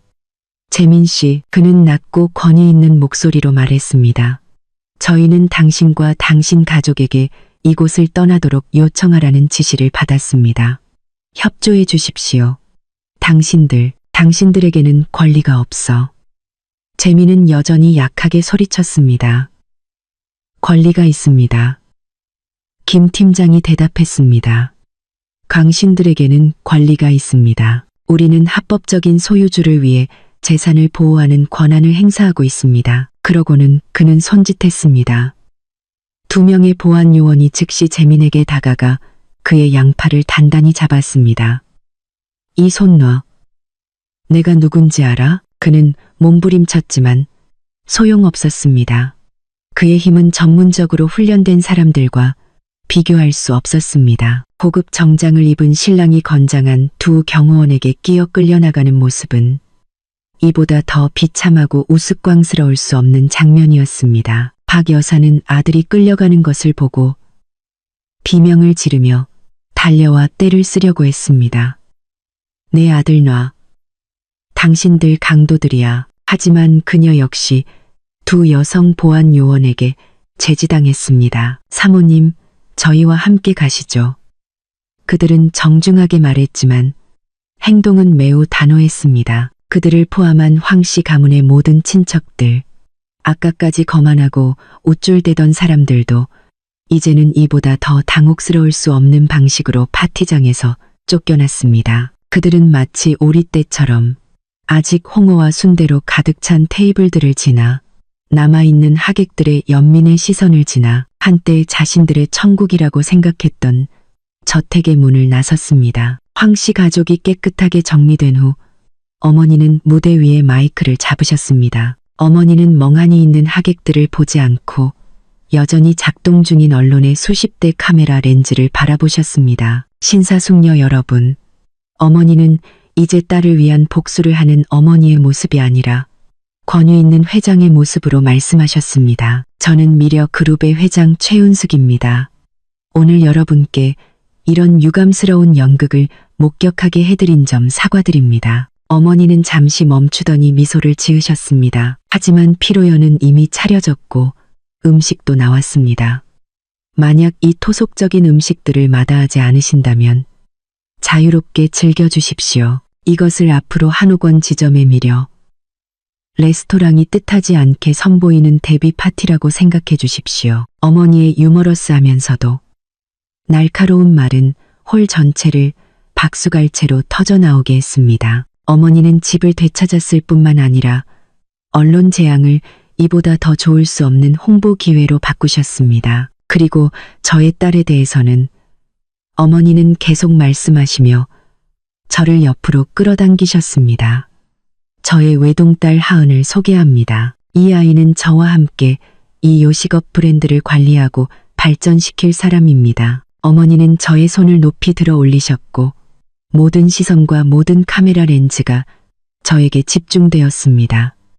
저는 더 이상 버림받은 며느리가 아니었습니다. 저는 제국을 물려받을 상속자로서 자신의 왕국을 되찾은 공주로서 어머니 옆에 서 있었습니다. 세기의 결혼식은 황씨 가족에게 세기의 재앙으로 변했지만 저에게는 이보다 더 눈부실 수 없는 새로운 시작이었습니다.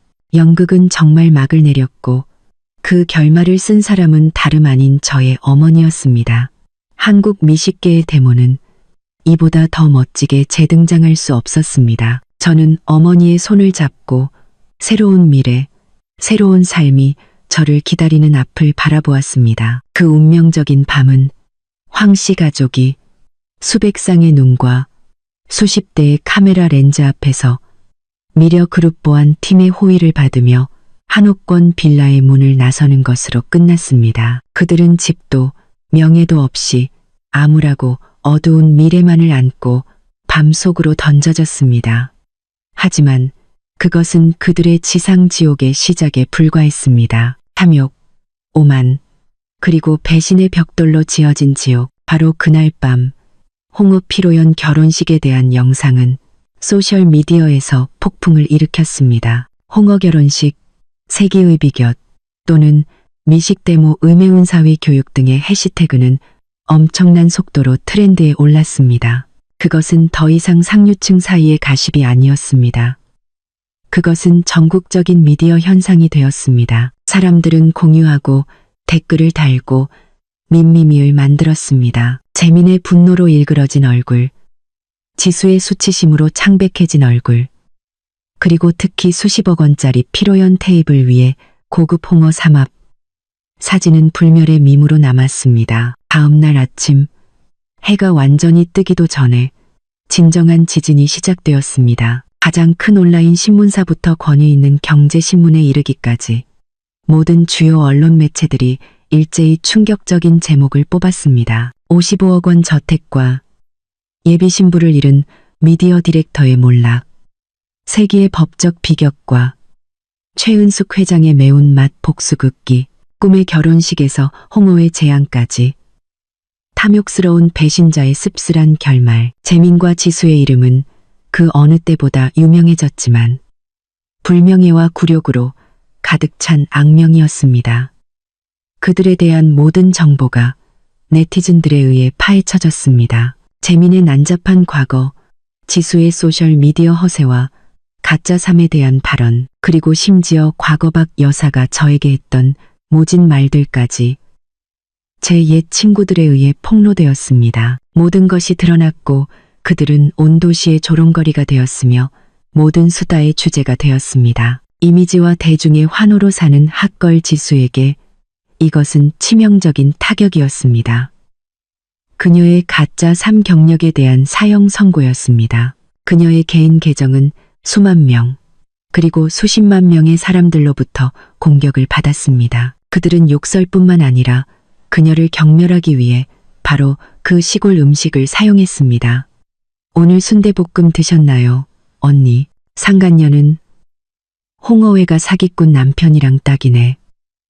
이제 한국 음식 무시하는 버릇 고치세요.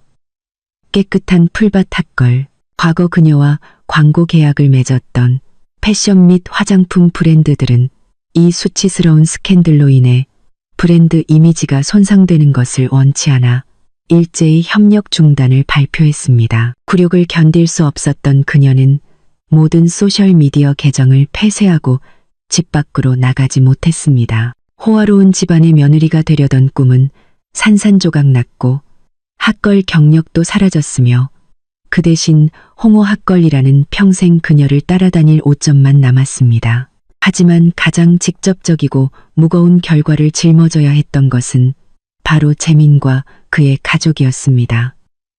저택에서 쫓겨난 그들은 갈 곳이 없었습니다. 그들은 박 여사가 이전에 쥐골이라고 비난하며 자신의 품격에 맞지 않는다고 했던 겨우 40m 남짓한 낡고 비좁은 아파트에서 임시로 살아야 했습니다. 150억 원짜리 펜트하우스와 낡은 아파트, 호화로운 삶과 비참한 현실 사이의 가혹한 대비는 끔찍한 정신적 고통이었습니다. 하지만 그 임시적인 평화조차 오래가지 못했습니다. 재민이 이사로 있던 미디어 회사는 스캔들이 터진 후 전례 없는 위기에 직면했습니다. 이미지에 민감한 대형 고객사들은 일제히 이메일을 보내고 전화를 걸어 계약 해지를 요구했습니다. 그들은 사생활이 문란하고 사기꾼이며 악명 높은 미디어 디렉터와 계속 협력할 수 없었습니다. 이사회는 긴급 회의를 소집했고 최종 결정은 빠르고 무자비하게 내려졌습니다. 재민을 즉시 해고하고 회사에 남아있는 명성을 구하기 위해 그의 개인적인 행동과는 무관하다는 보도 자료를 발표했습니다. 직장을 잃고 집을 잃고 예비 신부를 잃고 명예까지 잃은 재민은 완전히 무너졌습니다. 그는 더 이상 소리치거나 미쳐 날뛰지 않았습니다. 그는 그 좁은 방에 틀어박혀 밤낮으로 술에 빠져 지냈습니다. 그는 아무도 마주할 수 없었고 전화를 받을 수도 신문을 읽을 수도 없었습니다. 하지만 그는 자기 자신으로부터 도망칠 수 없었습니다. 화려한 붉은 드레스를 입은 저의 모습, 어머니의 평온한 미소, 그리고 그 운명적인 밤에 강렬한 홍어 냄새는 잠 못 이루는 밤마다 그를 괴롭혔습니다. 그는 모든 것을 손에 쥐고 있었습니다. 자신을 진심으로 사랑하는 아내, 꿈에 그리던 집, 밝은 미래. 하지만 끝없는 탐욕과 배신 때문에 그는 스스로 모든 것을 산산조각 냈습니다. 하지만 지옥은 거기서 멈추지 않았습니다. 저의 어머니 은숙은 쉽게 넘어가는 분이 아니셨습니다. 어머니는 그들에게 법의 무서움을 잊지 못할 교훈으로 가르치기 위해 끝까지 가기로 결정하셨습니다. 미려그룹의 법률팀은 재민이 저를 속여 증여 계약서에 서명하게 한 행위에 대해 사기 및 재산 편취 혐의와 소유권이 무효화된 후에도 저택을 점유하고 사용한 불법 거주 혐의로 재민을 공식적으로 고소했습니다. 비밀 조항이 있는 원본 계약서부터 그가 저를 속여 서명하게 한 위임장까지 반박할 수 없는 증거들로 인해 승소는 거의 확정적이었습니다. 게다가 재민은 자신의 세기의 결혼식, 후원자들로부터도 일련의 소송에 직면해야 했습니다. 그들은 브랜드 홍보를 위해 수십억 원을 지출했지만 결국 수치스러운 미디어 스캔들에 휘말렸습니다. 그들은 그에게 이미지 손상과 비용에 대한 전액 배상을 요구했고 부채는 눈덩이처럼 불어났고 미래는 철창 뒤로 어두워졌습니다. 그의 어머니 박 여사는 자신의 아들이 한순간에 스타에서 범죄자로 자랑거리에서 치욕으로 추락하는 것을 목격한 후 결국 더 이상 견딜 수 없었습니다. 너무 큰 충격은 그녀를 10년은 더 늙게 만들었고 건강을 쇠약하게 했습니다. 좁고 부족한 환경에서의 생활과 이웃들의 경멸이 더해져 그녀는 심한 신경쇠약과 신체 쇠약 상태로 병원에 입원해야 했습니다. 그녀는 공립병원의 차가운 병상에 누워 있었고 예전에 얄팍한 명예를 탐하던 모진 시어머니의 기품은 전혀 남아있지 않았습니다. 그녀는 그저 자신이 저지른 어리석음과 탐욕 때문에 가족이 무너지고 파멸하는 것을 바라보는 늙고 무력한 여인일 뿐이었습니다. 지상지옥은 멀리 있는 것이 아니었습니다. 그것은 평생 그들을 따라다닐 자책감, 후회, 그리고 굴욕이었습니다. 끝이 없는 형량이었습니다. 1년 후 스캔들의 소음이 점차 가라앉아 서울에는 새로운 이야기가 화제가 되었습니다. 하지만 이번에는 비극이나 희극이 아닌 영감과 자부심으로 가득 찬 이야기였습니다. 홍어의 결혼식으로 세상을 놀라게 했던 한옥권 빌라는 이제 새로운 옷을 입고 새로운 사명을 띠게 되었습니다. 더 이상 폐쇄된 개인 저택이 아니었습니다. 어머니와 저는 그곳을 특별한 공간, 한국에서는 전례 없는 곳, 한국 고급 미식을 선보이는 레스토랑과 건축 및 요리문화 전시센터를 결합한 곳으로 만들기로 결정했습니다. 우리는 그곳을 한옥경이라고 명명했습니다. 이곳은 미려그룹 최고의 셰프들이 만든 삼도,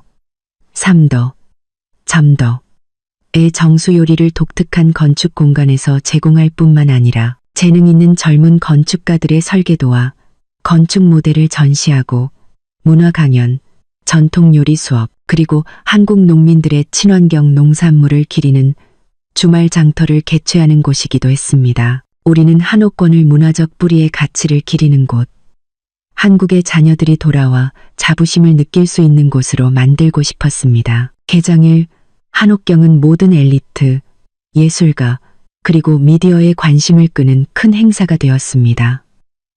저는 더 이상 무대 뒤에 숨어 있지 않았습니다. 저는 정 실장이 디자인한 실크 한복을 입고 어머니 옆에 서서 자신감 있고 빛나는 모습이었습니다. 이 프로젝트의 운영이사로서 저는 더 이상 내벽만 알던 인테리어 디자이너가 아니었습니다.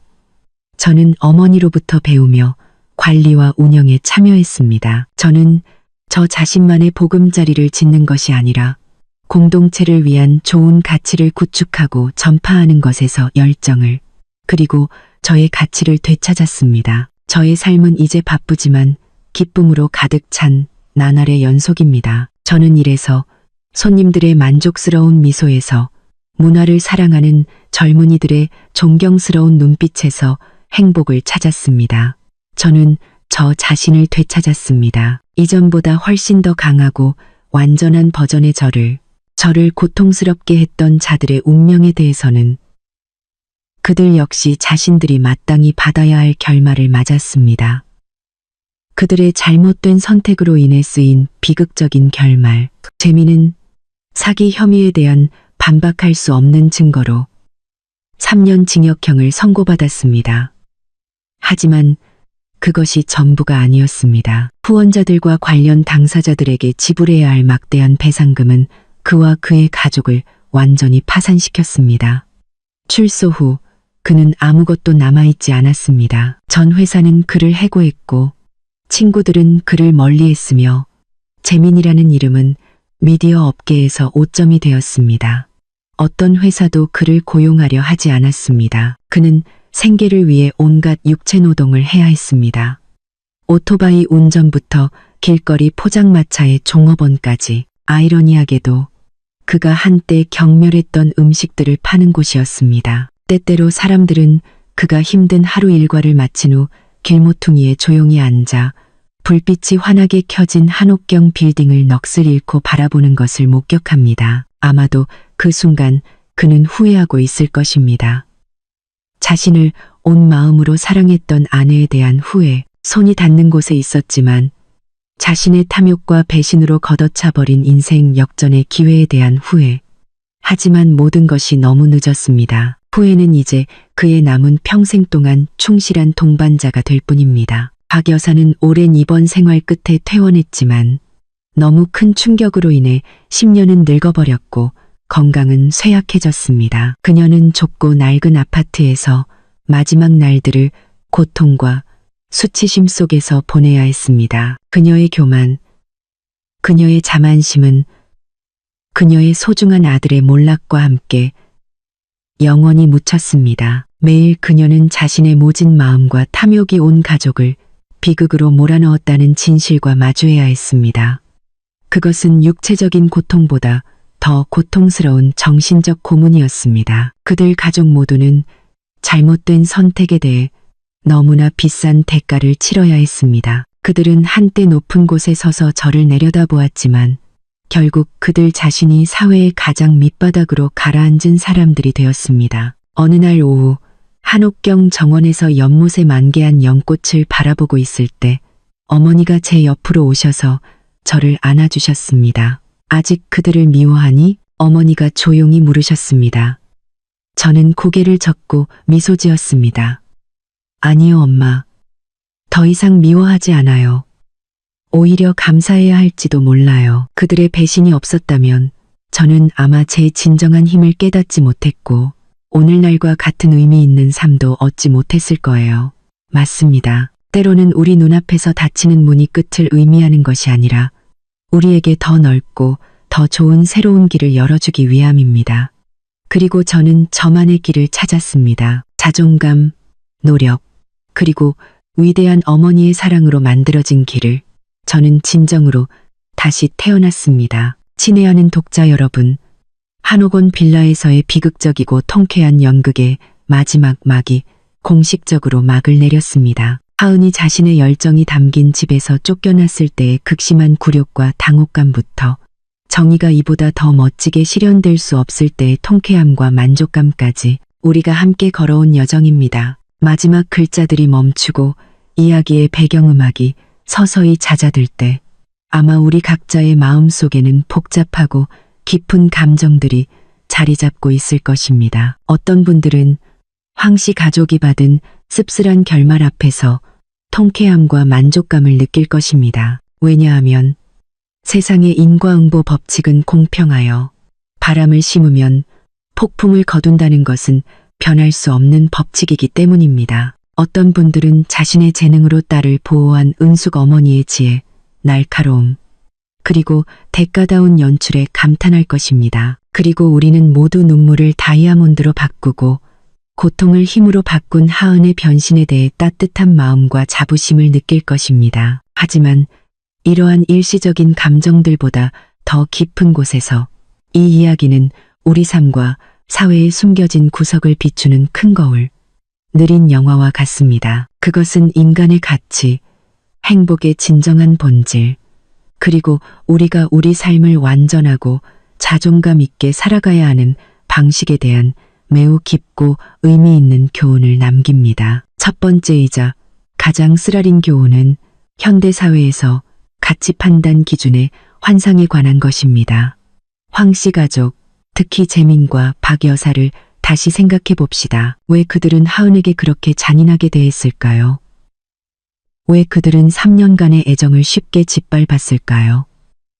대답은 그들이 세상을 보는데 사용하는 잣대에 있습니다. 그들에게 한 인간, 특히 한 여성의 가치는 인격, 희생 또는 내재된 재능에 있지 않았습니다. 그것은 겉으로 드러나는 화려함, 집안 배경이 맞는지, 직업이 체면을 세워주는지, 소셜미디어에서 과시할 만큼 외모가 세련되었는지에 있었습니다. 그들은 착하고 소박하며 평범한 가정 출신인 며느리 하은을 보고 싸구려 딱지를 붙였습니다. 그들은 수십만 팔로워를 가지고 항상 명품 옷을 걸치는 핫걸 지수를 보고 성급하게 품격 있는 딱지를 붙였습니다. 그들은 치명적인 실수를 저질렀습니다. 그들은 가치와 가격을 혼동했습니다. 그들은 물건은 돈으로 가격이 매겨질 수 있지만 한 인간의 가치는 그렇지 않다는 것을 이해하지 못했습니다. 이 이야기는 우리 모두에게 던지는 단호한 경고입니다. 바쁜 삶 속에서 때로는 우리도 모르게 그릇된 잣대로 다른 사람을 판단하고 있지는 않은가요? 우리는 그들이 타는 차, 사는 집, 사용하는 휴대폰으로 그들을 평가합니다. 우리는 화려한 외모를 가진 사람들을 부러워하면서 잘 보정된 사진 뒤에 공허한 영혼이 있을 수 있다는 사실을 잊습니다. 우리는 평범한 노동자, 조용히 살아가는 사람들을 무시하지만 그들 안에 황금 같은 마음, 박식한 지혜가 있을 수 있다는 것을 모릅니다. 황 씨 가족은 다이아몬드, 즉 하은을 손에 쥐고 있었습니다. 하지만 그들의 눈은 가짜 반짝이는 장신구에만 익숙했기 때문에 그 원석 다이아몬드의 가치를 알아보지 못하고 무자비하게 버렸습니다. 그리고 그 다이아몬드가 연마되어 눈부시게 빛났을 때 그들은 자신이 얼마나 어리석었는지 깨달았습니다. 사회의 가짜 가치에 눈이 멀지 마십시오. 더 깊이 인격, 선량함, 노력, 그리고 한 인간의 핵심 가치를 볼 수 있도록 배우십시오. 왜냐하면 그것이야말로 영원히 지속될 진정한 황금이며 어떤 폭풍도 휩쓸어 갈 수 없는 가장 귀한 자산이기 때문입니다. 두 번째 교훈은 고통스럽지만 매우 필요한 침묵과 선의의 한계에 관한 것입니다. 이야기 속에서 재미는 가장 잔인한 말을 직접 내뱉지는 않았지만 바로 그의 침묵, 그의 묵인이 아내의 사랑과 믿음을 죽인 치명적인 칼이었습니다. 그의 어머니가 하은을 모욕할 때마다 그는 외면하는 것을 선택했습니다. 그녀가 기댈 어깨가 필요할 때마다 그는 도망치는 것을 선택했습니다. 그의 침묵은 금이 아니었습니다. 그것은 독약이었습니다. 그것은 악에 대한 동조, 잘못된 행동에 대한 암묵적인 승인이었습니다. 그것은 우리가 가장 사랑하고 신뢰하는 사람, 우리를 보호해줄 방패가 되어주기를 기대했던 사람에게서 왔기 때문에 욕설보다 더 잔인했습니다. 이 이야기는 우리에게 결혼 관계든 가족 관계든 친구 관계든 불의 앞에서의 침묵은 배신의 한 형태임을 경고합니다. 당신이 사랑하는 사람이 부당하게 대우받고 짓밟히는 것을 보고도 번거로움이 싫어서 미움을 사고 싶지 않아서 침묵을 선택한다면 당신은 악을 돕고 있는 것이며 스스로 사랑하는 사람을 멀리 밀어내고 있는 것입니다. 침묵이 안전하다고 절대 생각하지 마십시오. 때로는 적절한 변호 한마디, 시기적절한 보호 행동이 수많은 공허한 사랑의 말보다 더 가치 있을 수 있습니다. 정의를 위해, 당신이 소중히 여기는 사람들을 위해 용감하게 목소리를 내십시오. 왜냐하면 그렇지 않으면 당신은 비겁한 침묵이 너무나 비싼 대가를 치러야 했다는 것을, 돌이킬 수 없는 후회와 상실의 대가라는 것을 깨닫게 될 날이 올 것이기 때문입니다. 그리고 그로부터 우리는 선의에 대한 또 다른 교훈을 얻습니다. 하은은 너무 착했고 너무 인내했습니다. 그녀의 선의는 올바른 곳에 놓이지 않았고 그것은 나약함이 되어 다른 사람이 더 나아가도록 허용했습니다. 그녀는 자신이 희생하고 견디면 언젠가는 그들이 이해할 것이라고 생각했습니다. 하지만 그녀는 틀렸습니다. 이기적이고 탐욕스러운 사람들에게 당신의 인내는 희생의 미덕이 아니라 어리석음입니다. 당신의 선의는 관용이 아니라 그들이 이용할 수 있는 약점입니다. 이 이야기는 선의는 지혜와 자존감과 함께 가야 한다고 가르칩니다. 분별 있는 사람에게 잘하는 것은 친절이지만 소중히 여길 줄 모르는 사람에게 잘하는 것은 자신에게 잔인한 것입니다. 인내심의 한계를 설정할 줄 알아야 하고 필요할 때 아니오라고 말할 줄 알아야 합니다. 당신의 선의는 소중한 선물입니다. 자격 없는 사람에게 그것을 낭비하지 마십시오. 그리고 아마도 우리가 얻을 수 있는 가장 깊고 영감을 주는 교훈은 지혜와 준비의 힘에 관한 것일 겁니다. 은숙 모녀의 복수는 분노의 폭발이 아니었습니다. 그것은 철저하게 계산된 게임, 정교하게 연출된 연극이었습니다. 현명하고 경험 많은 은숙 어머니는 맹목적으로 행동하지 않았습니다. 어머니는 법, 그리고 상대방의 오만함을 무기로 사용하셨습니다. 계약서의 비밀 조항, 청담 테이블을 피로연 업체로 받도록 한 것, 이 모든 것은 이미 깔려있던 수였습니다. 이것은 우리에게 교활한 사람들과 마주할 때 분노하고 소리치는 것은 소용이 없다는 것을 보여줍니다. 오직 침착함, 지혜, 그리고 철저히 준비된 계획만이 우리를 승리로 이끌 수 있습니다. 화났을 때 행동하지 마십시오. 한 발짝 물러서서 상황을 분석하고 상대방의 약점을 찾고 결정적인 일격을 가할 타이밍을 선택하십시오. 가장 달콤한 복수는 따기가 아니라 상대방이 완전히 무릎을 꿇고 다시는 일어설 수 없게 만드는 체크메이트 게임입니다. 마지막으로 이 이야기는 모녀 관계와 여성의 부활에 대한 아름다운 찬가입니다. 은숙 어머니는 단지 부유한 어머니가 아니었습니다. 그녀는 현명한 어머니였습니다. 어머니는 처음부터 딸을 감싸 보호하지 않으셨습니다. 어머니는 딸이 넘어지도록 스스로 인생의 쓴맛을 맛보도록 허용하셨습니다. 왜냐하면 고통 속에서 스스로 일어날 때에만 딸이 진정으로 성장할 수 있다는 것을 아셨기 때문입니다. 하지만 어머니는 항상 그곳에 계셨습니다. 그림자처럼 지켜보시며 보이지 않는 안전망을 쳐두셨습니다. 딸이 필요로 할 때 어머니는 나타나셨습니다. 보호하기 위해서가 아니라 무기를 건네주고 함께 싸우기 위해서였습니다. 그것은 관대하면서도 용감한 위대한 사랑이었습니다. 그리고 바로 그 견고한 버팀목 덕분에 하은은 환골탈태할 수 있었습니다.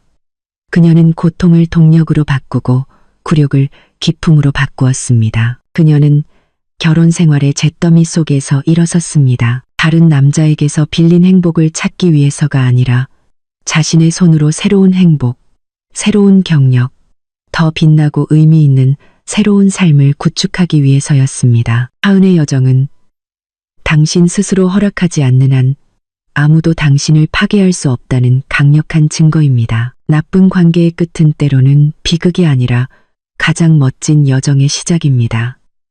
이 이야기는 당신이 누구이든 어디에서 왔든 존중받을 자격이 있음을 가르칩니다. 그것은 탐욕과 배신은 항상 대가를 치러야 함을 가르칩니다. 그리고 진정한 행복은 다른 사람의 호의에서 오는 것이 아니라 당신 자신의 노력, 용기, 그리고 당신 자신을 사랑하고 소중히 여기는 능력에서 온다는 것을 가르칩니다. 하은처럼 사십시오.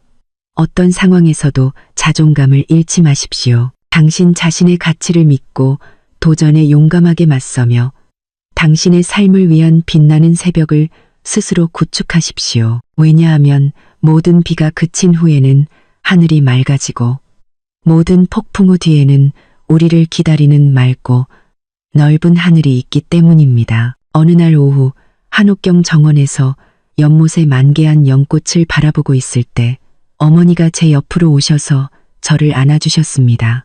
아직 그들을 미워하니? 어머니가 조용히 물으셨습니다. 저는 고개를 젓고 미소 지었습니다. 아니요, 엄마. 더 이상 미워하지 않아요. 오히려 감사해야 할지도 몰라요. 그들의 배신이 없었다면 저는 아마 제 진정한 힘을 깨닫지 못했고 오늘날과 같은 의미 있는 삶도 얻지 못했을 거예요. 맞습니다. 때로는 우리 눈앞에서 닫히는 문이 끝을 의미하는 것이 아니라 우리에게 더 넓고 더 좋은 새로운 길을 열어주기 위함입니다. 그리고 저는 저만의 길을 찾았습니다. 자존감, 노력, 그리고 위대한 어머니의 사랑으로 만들어진 길을 저는 진정으로 다시 태어났습니다. 친애하는 독자 여러분, 이 이야기와 교훈들이 여러분의 마음에 와닿았다면 주저하지 마시고 좋아요 버튼을 눌러주십시오. 이 영상을 친구와 가족에게 공유해 주십시오. 안녕히 계십시오. 다음 이야기에서 뵙겠습니다.